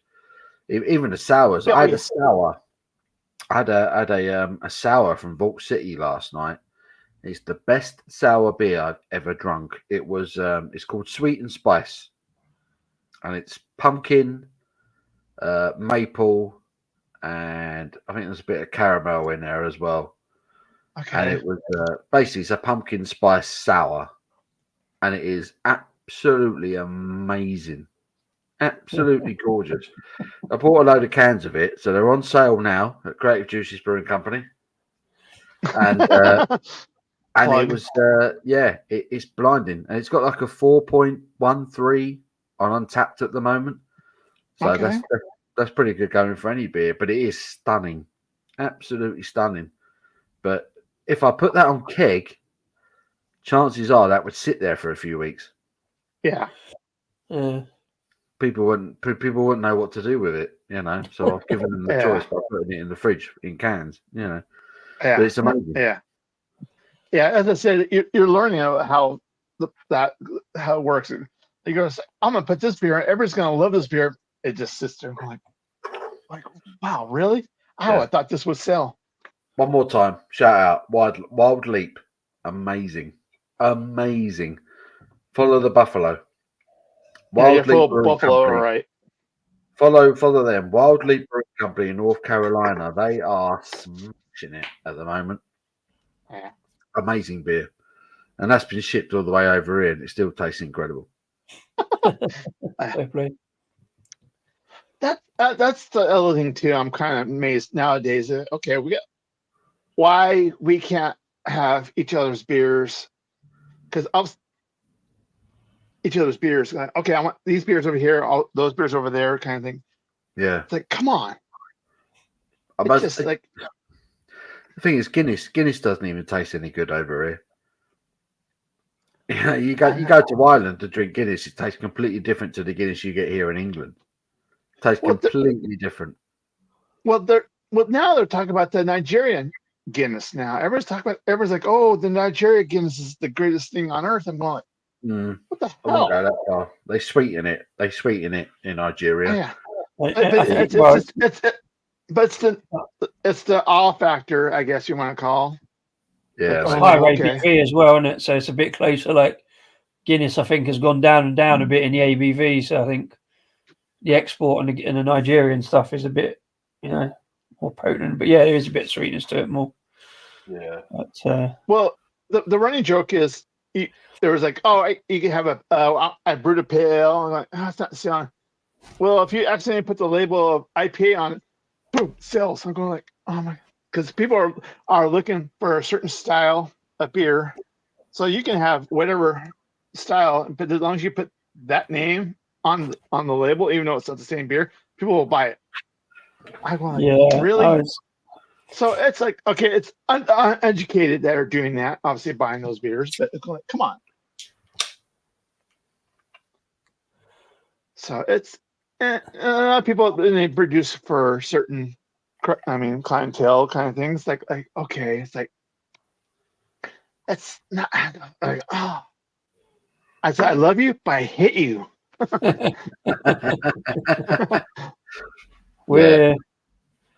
I think we're a bit different because our clientele generally loves the beers, but there's different people who love different style of beers, and we do have that range. But you still get a lot of because where we are, it's a bit cut off from everywhere else in the beer world round there.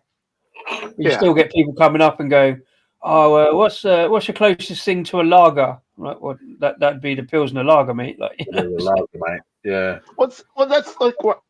That's why if I go into a brewery, I'm going like, okay, this is the beer style I love, and if they're really good, they say, okay, we got this. It's not the same, and that they can do that kind of. They say, like, okay, we don't have that, but this is kind of okay. We can go this way or that way with it. I go, okay, then you got me. You got me hooked. If you're going like, no, it's like, well, I don't know. I was like, I'll walk out the door, kind of thing. It's the beer. The people at the bar, they have that knowledge of what beer you like. They can kind of like, okay, I can figure out what you may not. Yeah, this is not really your thing, but you'll be okay with it. It's gonna be a little bit more, but you know what? Just go with it, kind of thing. You can sell it, but a lot of people just don't do that anymore. It's a customer service kind of thing. yeah. I like to think I kind of do that on the bar when we get a lot of people who don't know what they want to drink. But we always get them. But a lot of people at the bar, they're just at the bar going, I'm just here to get paid. I'm up for that, Steve. I'm up for that, son. Oh, yeah. I'll come to Galway, mate. I'll come to Galway any day of the week, son. I'm there. Shout out Phantom. I moved on to Phantom. And this is their S is for Strata. Single hopped IPA, 5.5%. Phantom are ridiculously consistent. And that's a single hop IPA. That's just hop custard. Wow, that's really hazy. Yeah, properly hazy, properly light. It's just used lager yeast, lager malt, oats, and they've got their shit together. Phantom, they know what they're doing. Okay, so I mean, I'm just for the uneducated people. A lot of IPAs are hazy. England IPA, they're using a lot of Pilsner malt. Why? I mean, is it cheaper? I think Pilsner malt is still cheaper. Yeah. I think Pilsner malt is still cheaper, and there's a thing. There's a lot of breweries that are trying to mix up the malt bill, and they don't have to. If you want to brew a beer that looks like that, just chuck in some Pilsner malt, some oats, a bit of wheat, maybe. That's all you need to do, and then just get your hop addition right and get the water conditioning right. I think that's probably the main thing. If your water conditioning is good and you're using the right salts, that's half the job. Yeah. Oh yeah. The hops will do the work generally. Well, the hops in the yeast. Yeah. Oh god, yeah. The yeast. So they've used they've used the verdant strain, the verdant yeast on this one. The verdant developed their own yeast. Yeah, verdant. Yeah, again. Yeah, over here I can buy a verdant yeast. I'm going like that's why they're so clever. That's why they're so good, verdant, because they developed the verdant yeast that everyone else is using in their brews. Because verdant beers generally, you drink them. I don't think there's that much between them and most other half decent craft brewers, personally. Yeah, it's not a bad shot. Yeah. The yeast strain is very, very well. Yeah, it's very, very good. The yeast strain that they've developed is very clever. Yeah, we've used it. Yeah. Well, you got the verdant, and you got the Chico, which is basically the Sierra Nevada for the West Coast IPAs. Yeah, Chico. Yeah, that's bucket list, mate. Shark, have you been up to Chico yet? No, which is like okay, yeah. Yeah, I get it, right? California's massive. I get it, but surely you must have the itch to get up there. Oh yeah, I do. Well, actually, it was for a little bit. Actually, we were going to get Lagunitas because they're also in Northern California. They were going to have a production down here facility. Like, oh, okay. But all of a sudden, things happen financially, blah blah blah. So I was like, yeah. So I was like, oh, come on. But yeah, no, the Sierra Nevada. I was like, I wish they would do a Southern California, but obviously I know it's easier it's cheap enough for them to ship it from Chico down this way versus making a facility. But I'm going you can. Coming from. I said delivery. Okay. Hi. but the funny part was they knew my name. I'm like, what the hell? Is that the neighbors? All right. Like, okay, wait a minute. Oh, okay. What did I get? Oh, He's got a package, got a delivery. I got a package, and it has nothing to do with beer. I forgot you're like 8 hours behind us. Yeah. Oh, so it's like 3 o'clock in the afternoon there. Yeah. It's almost 3 o'clock. Yeah. I was like, oh, what was funny was like, hey, Kevin, like, oh, okay. Like, how'd you know my name? What'd you get? Is that a beer package? No. Well, I got 2 packages today. One's beer. What'd you get? What'd you get delivered beer-wise? That's all we care about. Okay. So, well, some of it hidden. What I got today was the other boxes full of sex toys. Yeah.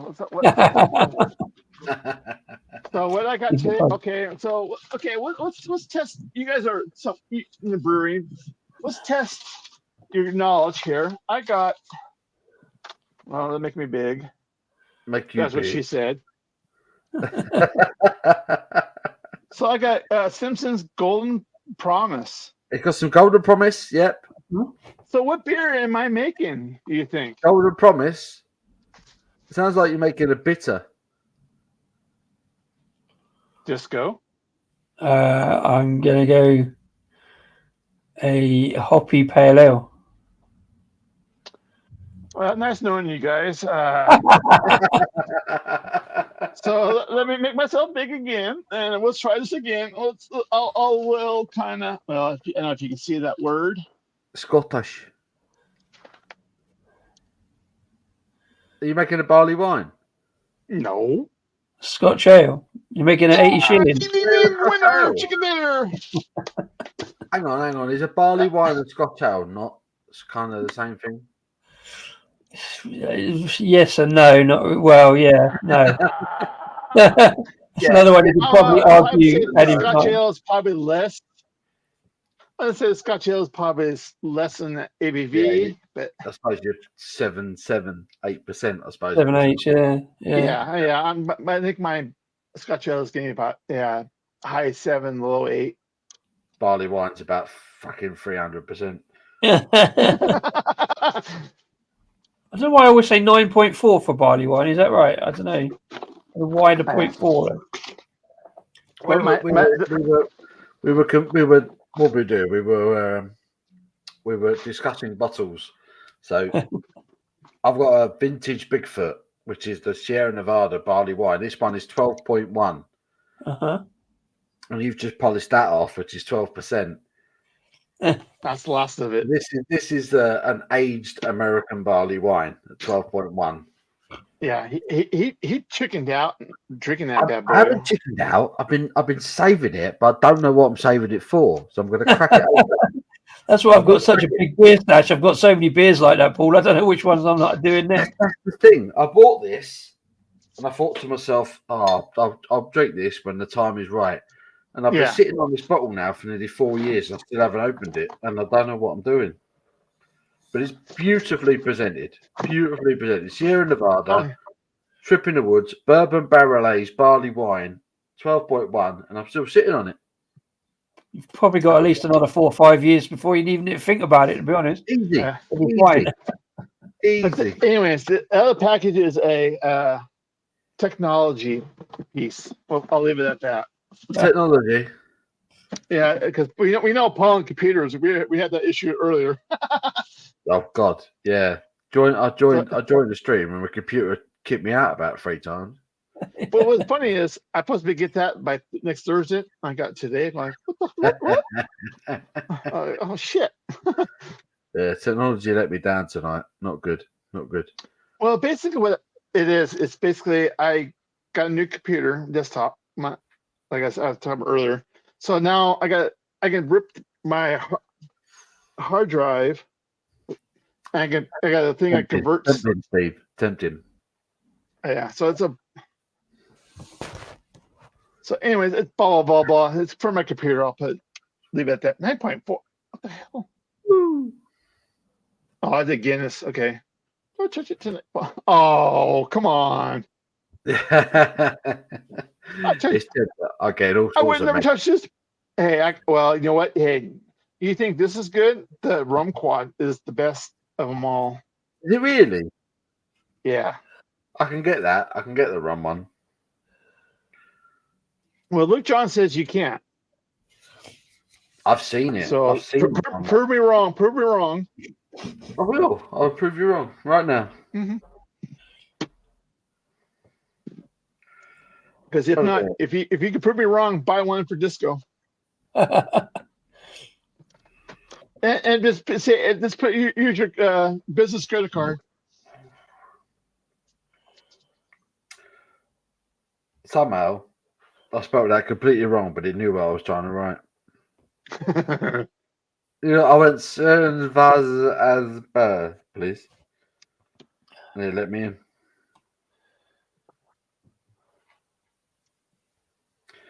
So how's your beer going there, Disco? While we're waiting for Paul to prove me wrong.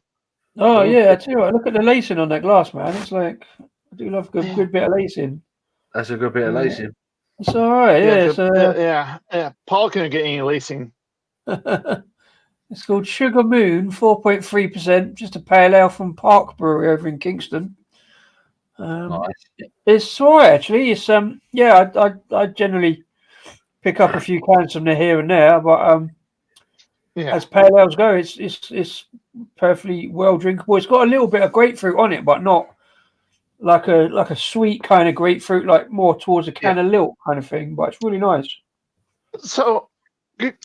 Since you guys are both in kind of the brewery business, how often do you guys like in your local, the breweries in your local area? Do you guys kind of trade?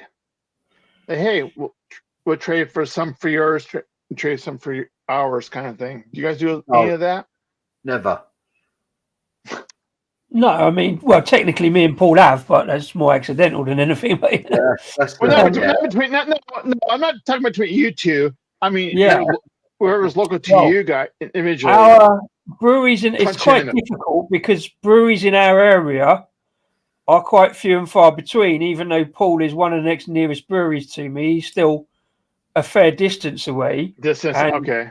We're all quite new, so we haven't sort of formed any kind of like cooperative or anything to do that. But it's something I'm interested in, and hopefully will happen at some point, maybe. But we've done more with like local tap rooms and micro pubs and that. We're on our second micro pub that's got our beer now, so we kind of, it's not really a trade, but it's a sort of collab of sorts. So what's your answer, Paul? What about the trading? Oh, about the rum. No, about getting Luke is in fact right. You can't get the rum barrel aged one over here anymore. Yes, true story. Okay. But now we go back to the trading. Yeah, we definitely did at one point. You could get the rum barrel aged one at one point. Yeah. Not anymore. So do you guys? That's what's now back to you guys. Do you guys? I mean, trade kind of thing. Because from a keg standpoint, no. It's like we'd like to. I'd have no problem with that. But most breweries who are generally bigger than ours, they just don't bother. They're like, unless it's money, they're not interested. Yeah. Oh, okay. Generally, that's the thing. A lot of tap rooms, they don't sell guest beers, which I always find really weird. It's like, why would you not have a guest beer on at your bar? Even if you're a brewery tap, why would you not have some guest beers on? I just find that odd. Yeah, well, especially if it's beers that you don't brew. Like, okay, we're going to have this style. Like, okay, we don't brew that. We'll have that on tap. Depends on size. Depends on size. We haven't so far. Oh, sorry, we have had a guest beer on, but that was only because we'd run out of the lager and it was Portobello down the road, like 4 miles down the road. So we just went and then we got their pilsner. Actually, I have had a pilsner that's close to ours without the nettles because that was quite close. But because we're quite small, we've only ever brewed. Well, my boss has only ever. I say we because I kind of work there, but it is my brewery kind of. But yeah, it's only because we so small that it's only been able to produce for the bar, and then if you start having other beers on, you don't get through so much of your own beer. And you want to get that throughput on your own beers, but that's it. I mean, we have because we've started putting cider on, and like we've had guest cider and guest mead rather than other guest beers. But we have done once, and I don't think he's entirely against it. It's a possibility. It just hasn't really happened yet. How did the mead go? Pretty good actually. The first one, not so much. It was just it was like I called it nectar, but the second one was a raspberry and hibiscus one, and that the first keg of that just flew out. It was really nice, like balanced sweetness with good fruitiness. I was drinking it as well. What was the strength on that? 4. Oh really? Yeah. Oh shit. Yeah, it was proper sessionable. Proper, like, because you're right. You do assume mead to be like high ABV, like 8% or something mad, but no, it sat well behind the cider. Like the cider was only 5%, the Luke cider. So, and it was Gosnell's, wasn't it? Was it? Yeah, it was Gosnell's mead. Yeah, Gosnell's mead. Yeah, it went pretty well. What, Sharky? What are you drinking now, Sam? I gotta quit brewing beer. That pretty good. Going from that to that, like, oh god, I got a little improvement. I mean, did you put that back in the fridge? Did you go to the fridge to get a top up? No, this is my Shocktoberfest. My that's your Marzen. Yeah, God. Well, the problem was it came out 5%, not 6%, so it's really kind of more sweeter because of the not fermenting out. But it's a good session beer. So that was 6%, and that's probably the weakest iteration of Paul Ryan or Oktoberfest I've had so far. Yeah, it's a shame. It is what it is. Speaking of crappy beers, have you talked to John lately? Yeah, I spoke to John. Where did I speak to John? I spoke to John Tuesday on the phone. I spoke to John. So how's he doing? He's doing all right. He's driving a truck now. He don't work. Yeah. He's not even in the game no more. He's driving the truck, Yeah, I shoveling, know. shoveling dirt about. Yeah. So the brewery. Is he still involved in the brewery? Is he an investor in the brewery, or is he got completely out? Yeah, he had shares. He was one of the main shareholders at the brewery. Okay. So it's Yeah. But I've still got some Lord's beer. I've got some Lord's beer, which is probably going to be worth a few pop soon. But yeah, John's not even involved in the beer industry anymore. And for what I understand, Lords won't be involved in the beer industry for too much longer either. So oh wow. yeah, I think they're on their way out. So the investors don't see a return on it. So I think they're going to be gone soon. It's a shame they've done all that rebranding. The rebranding looks all right, but if they haven't got the beer output, it's kind of mute point. I suppose. I think the investors give a toss. Yeah. I've met them, and they don't. They never came across as beer people. Do you know what I mean? Yeah. Yeah, that's yeah. Well, that's the bad part. I mean, even over here, you get investors go, "Oh, it's great. They want the return on investment is like gotta give it time. They want it like now. I want it now. Like, Exactly. Gotta give it time. Exactly. Beer, you gotta give it time. Yeah, It's a long term. It's a long term investment. They don't know how it works. Hey, Jay, Pigskin what? Oh, you got this, hey, you got this Yahoo over here with the Patriots fan over here. Where am I shot? Let's go to Patriots. Patriots next week. Wembley, we're going to smash up the Jaguars, 100%. Totally know what I'm talking about. Anyways, Jay, thanks for stopping by.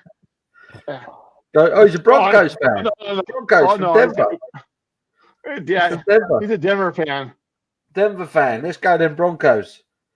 To be fair, I got a soft spot for the Broncos. I got a soft spot because that's where Blue Moon comes from. Yeah, wow. the region, yeah. That's it. That's where Blue Moon comes from. How about them Broncos? Who's winning the Super Bowl? Who's winning the Super Bowl this year, Kevin? Oh, can you see Chiefs? Mahomes? It's gonna be Chiefs and the Ravens on the AFC side.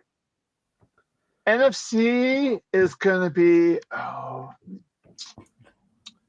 could be Washington Commanders because they're doing really hot right now, but they can fade later. Yeah, NFC side. It's good. Yeah, NFC side. It's like they're doing a lot of rebuilding this year. What about San Francisco? 49ers? They got on a shout this year? No, even 49ers are. I mean, they're 2-3 right now. I mean, like they should be like. Yeah, they're not. No, they're not doing. What about the Vikings, Minnesota? Oh, okay. Oh, the Vikings they're undefeated. So Tennessee Chiefs and the Minnesota Vikings are undefeated. 2 undefeated teams right at the moment. Minnesota 4-5-0. So they're potential. So Kansas City, Minnesota. Is that possible? Is that a Super Bowl picture? Well, Kansas City possibly. Minnesota. How long can they ride? I'd love to watch that. The Minnesota Vikings fans, mental. Yeah, but no, Minnesota's. Yeah, I'm gonna say they're gonna come back. They're gonna get a rude awakening. They're gonna go, really? Oh yeah, we're great. All of a sudden it comes to when it gets to the serious time. Oh, bit like Arsenal. Yeah. Yeah. When it gets to the business end of the season, they shit their pants. I'm sure they say the same about Tottenham. Well, it's funny with the Kansas City Chiefs. Because they're obviously doing really good right now. Their adverts are talking about cereals. Oh no! Yeah, because they got 4 or 5 cereals. Yeah. So it's like, so it's kind of funny. How many Super Bowls have they won in the last 2 Super Bowls? I want to say two out of the last 5 years. 4, 5. Yeah. I think they've been in 3 of the last 5 years. So if they win the Super Bowl this year, does that make them a dynasty? Yes, you can have that you can have a conversation. No, surely that's Dallas, isn't it? Yeah, when Atlanta Falcons, I'm going. Yeah, That's Atlanta? no. Yeah, Atlanta's doing really well. I mean, they're getting stupid lucky.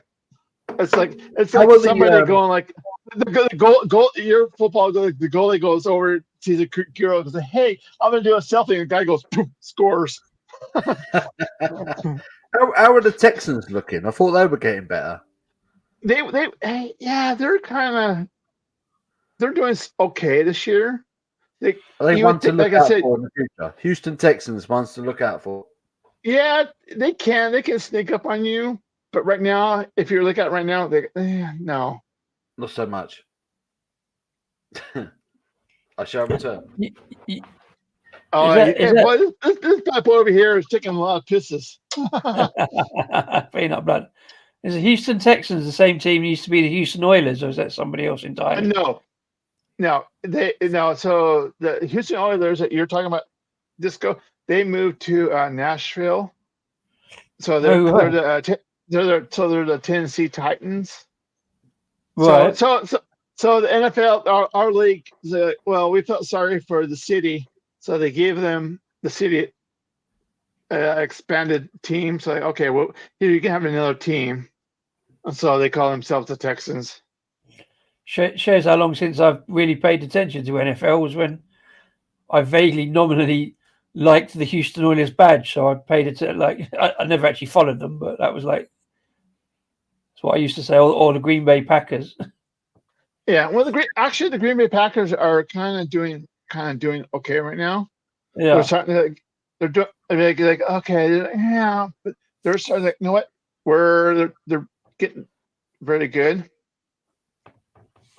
Oh, okay. I never really understood it much, but I had a mate who followed it quite closely, so I saw a bit of it, and it just never really grabbed me that much. Yeah, basically it's like they're like, okay, we're developing our new team. We get a lot of young players, kind of thing. But you know what? All of a sudden, they're exceeding their expectations. Yeah. So like, okay, now we can play with we can play with the big boys. We're overrated. We're overrated. I tell you what, you might have liked. We started doing a pub quiz.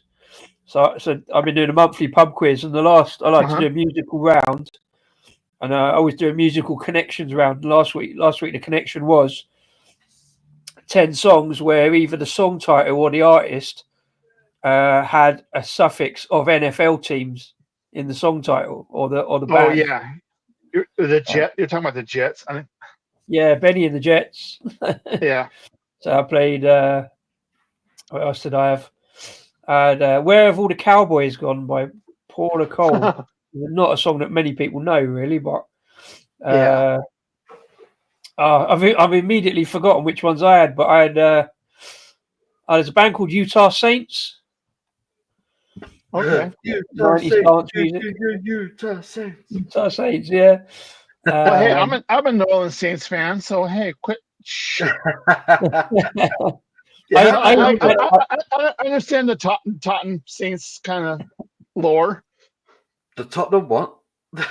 Tottenham Saints. Tottenham Saints. No. Wherever you guys, where you call that shit team? I even managed to get in a Bad Manners version of Teddy Bear's Picnic, which I thought was quite subtle. I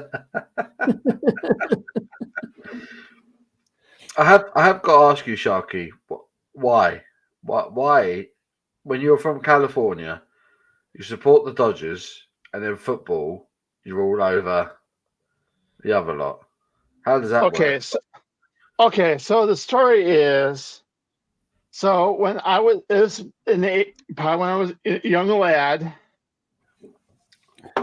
and so it's probably I would say early '80s, and we had the New Orleans Saints. The New Orleans Saints were playing the Rams, and their field goal kicker was Martin Anderson, which is a Danish soccer ball football player, kind of converted. And I was like, you know what? It was like Danish because that's where my dad's father came from, and also he's a left-footed kicker, and I'm a left-footed kicker, and it was like, oh, At the time, I didn't know that they were that bad of a team. I was like, oh, Yeah. it's kind of. So I kind of blah blah. So we would go to our local store, sports store, kind of buy uniform. And I was like, oh, I want this. They're going, you want what? I want this. And so I was like, and my dad kind of behind the scenes kind of said something. So the owner goes, okay. So he played along and was like, you know what? I'm cool. Like, you want this? Okay, great. I'll order that kind of thing. So off she wrote. Wow. So literally it was at nothing to do with the sport itself. It had to do with the person. It had to do with the person. The person. Yeah. The person. Yeah. That sounded even more complicated than why I, as a Londoner, am a Plymouth Argyle fan. Yeah, that's fucked up. That's messed up. I don't even know where to start with that one. Jones, fuck the 49ers. About 20 short for me. Yeah, Disco. I think you told me this once before, but how in the blue hell are you a Plymouth Argyle fan? Just got caught with it. I was never allowed to go to football in the 80s, and I was nominally Arsenal until Wenger rocked up, and I couldn't stand him and all that lot that came along with it, disbanding that back four. So I was in a football wilderness for a couple of years. And then mates of mine, really good mates of mine, got family down in Cornwall, so they used to go to Plymouth occasionally on like summer holidays and that. And my mate was never that bothered, but his sister kind of got into it, and we was getting into football around Euro 96. Yeah. And then Argyle were at Wembley on May 96, and she said, oh, should we go? It's only 4 stops on the tube. And like we take her mum and all that. And we went, and it was like, we had a great day. I don't remember the game. Ronnie Morget scored a goal. We won 1-0. I don't remember much of the game.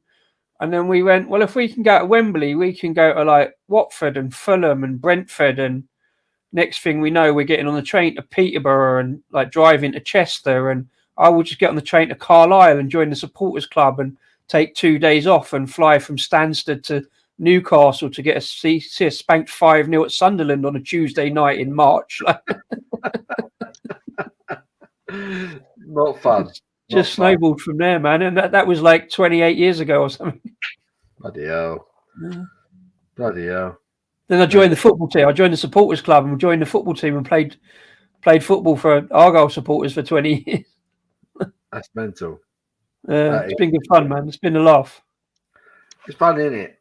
Sometimes a club just chooses you, doesn't it? Yeah, just got into it really. And after that, her and her mum like had a season ticket, so they'd go down every other week, nominally to see the family, but they'd stop at Home Park on the way. And I didn't so much. I mean, I used to go down like maybe 6 or 7 times a season or something. That's still pretty good going. Yeah, it's a long old poke, is Plymouth. Yeah, just a bit. Just a bit. I didn't have a beer. Yeah, well, okay.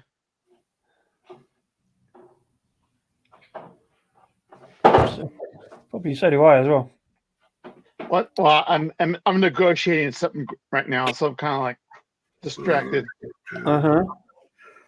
Because we're at a limbo right here, going like, okay, do we continue mine or are we doing somebody else's? Are you familiar with Machine Head? No. I know the name, and I know that that's Turning Point, and that's about all I know about Machine Head. So Machine Head are one of the, in my opinion, one of the greatest thrash metal bands of all time.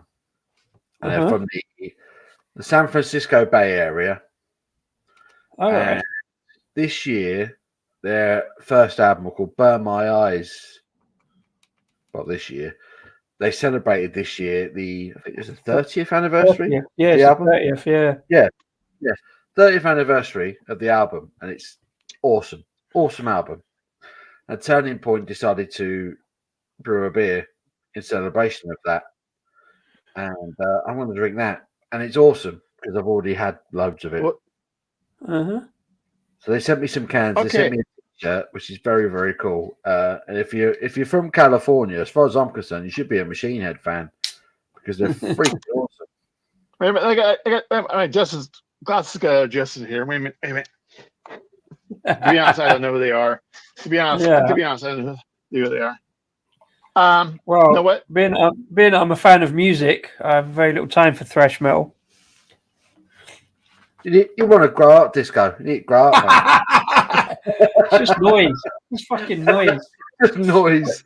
Thrash metal. I don't mind thrash metal until the geezer starts singing, and then it's just all over. It just ruins the absolutely decent guitar chords and drums, man. Just like I want to hear the words.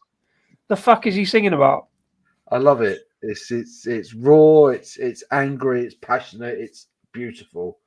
And yeah, Burn My Eyes and Machine Head, one of the great thrash metal albums. If you're interested, check it out. 30th anniversary and Turning Point brewed a beer, and they sent me some beers and they sent me a t-shirt. So thank you to them. Oh, nice. And, it is glorious. It is a really, really nice beer. Genuinely, it's a really, really nice beer with West Coast hops. So yes, thank you.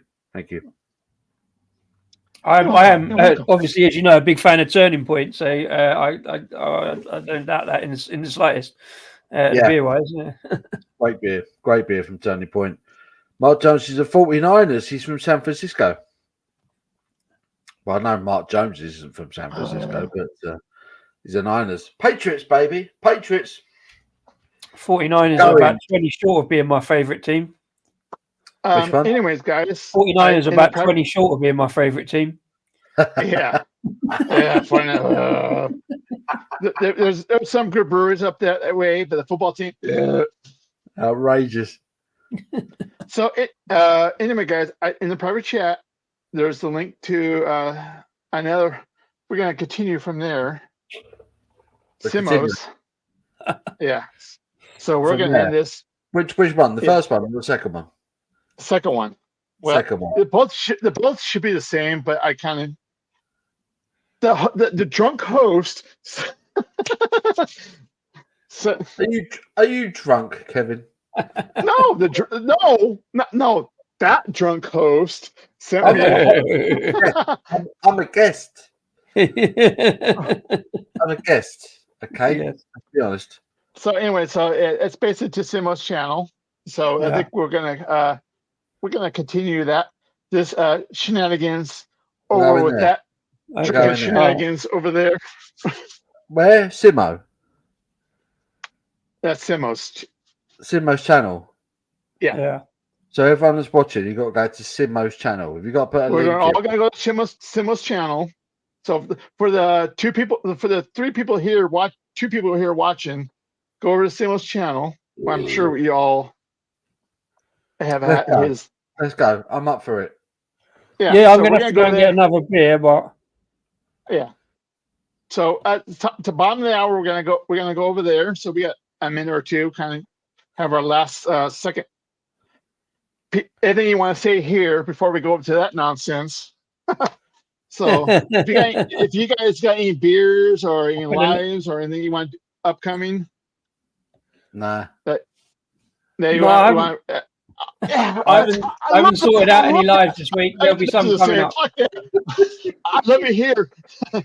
Yeah. Appreciate. No, there will be some. But I haven't got it sorted yet. I want to say first off, Shark, thank you for inviting me because it's been a while since me and you. Paul. It's been a while since we've had a beer together. Yeah. Well, and Paul. Paul. Actually, I was kind of hoping that we could get John, Mark, and Crummy. Well, we together. Will. It's going to happen because Christmas is coming, and magical things happen at Christmas. Yeah, no. Hopefully hopefully we can get something just for old time's sake. Seriously, kind of thing. Just old time's sake. That'd be nice to kind of get together. We would because it's been a while. It's been a while. I will sort that out. I will definitely sort that out. I will get all of us together with you, and we'll do a live stream and have a few beers. Definitely. Yeah. Definitely. Yeah. No, that'd be. Yeah, that'd be awesome because it's been a while. We all hung out together. I mean, also we all got our own lives, but it'd be kind of at that time of the year. It'd be kind of nice. I would appreciate it if we can kind of. Would be beautiful. Yeah. Stephen Butler, System of a Down Toxicity is a freaking awesome album. I was going to swear, but I held off. It is an awesome album. Awesome album. I love that album. I'm with you. Great album. Everybody wants me to go live. Why have I got to go live? Low. Should we do a late low live? That means I've got to actually do it. Well, I think tonight. I think you'll be good. Tomorrow. Should we do a live tomorrow on this channel? You can, but I won't be able to join you tomorrow. it's only Stephen and Mark that want to watch it. Go to Simo's, and we will go to Simo's now. Go Simo's. This is going to be the lull for tomorrow. This is going to be the biggest lull ever. Simo's. We'll go to Simo's. Yeah. Simo's. I've got to go and get a beer, but I'll see you over there. Get a beer, Sharky. Get a beer. Don't bottle out. I don't want to be the only prick that goes over there. Don't worry. I'm going to be over there. So don't worry. Good man. I can't Anyways, understand the word. Disco, Paul, thank you for joining. No, thanks for the link, man. Yep, we'll see you in a bit. Thank you very much. Thank you very much. Great pleasure. It has been a pleasure. Simo, let's go to Simo's. Let's go. Let's go.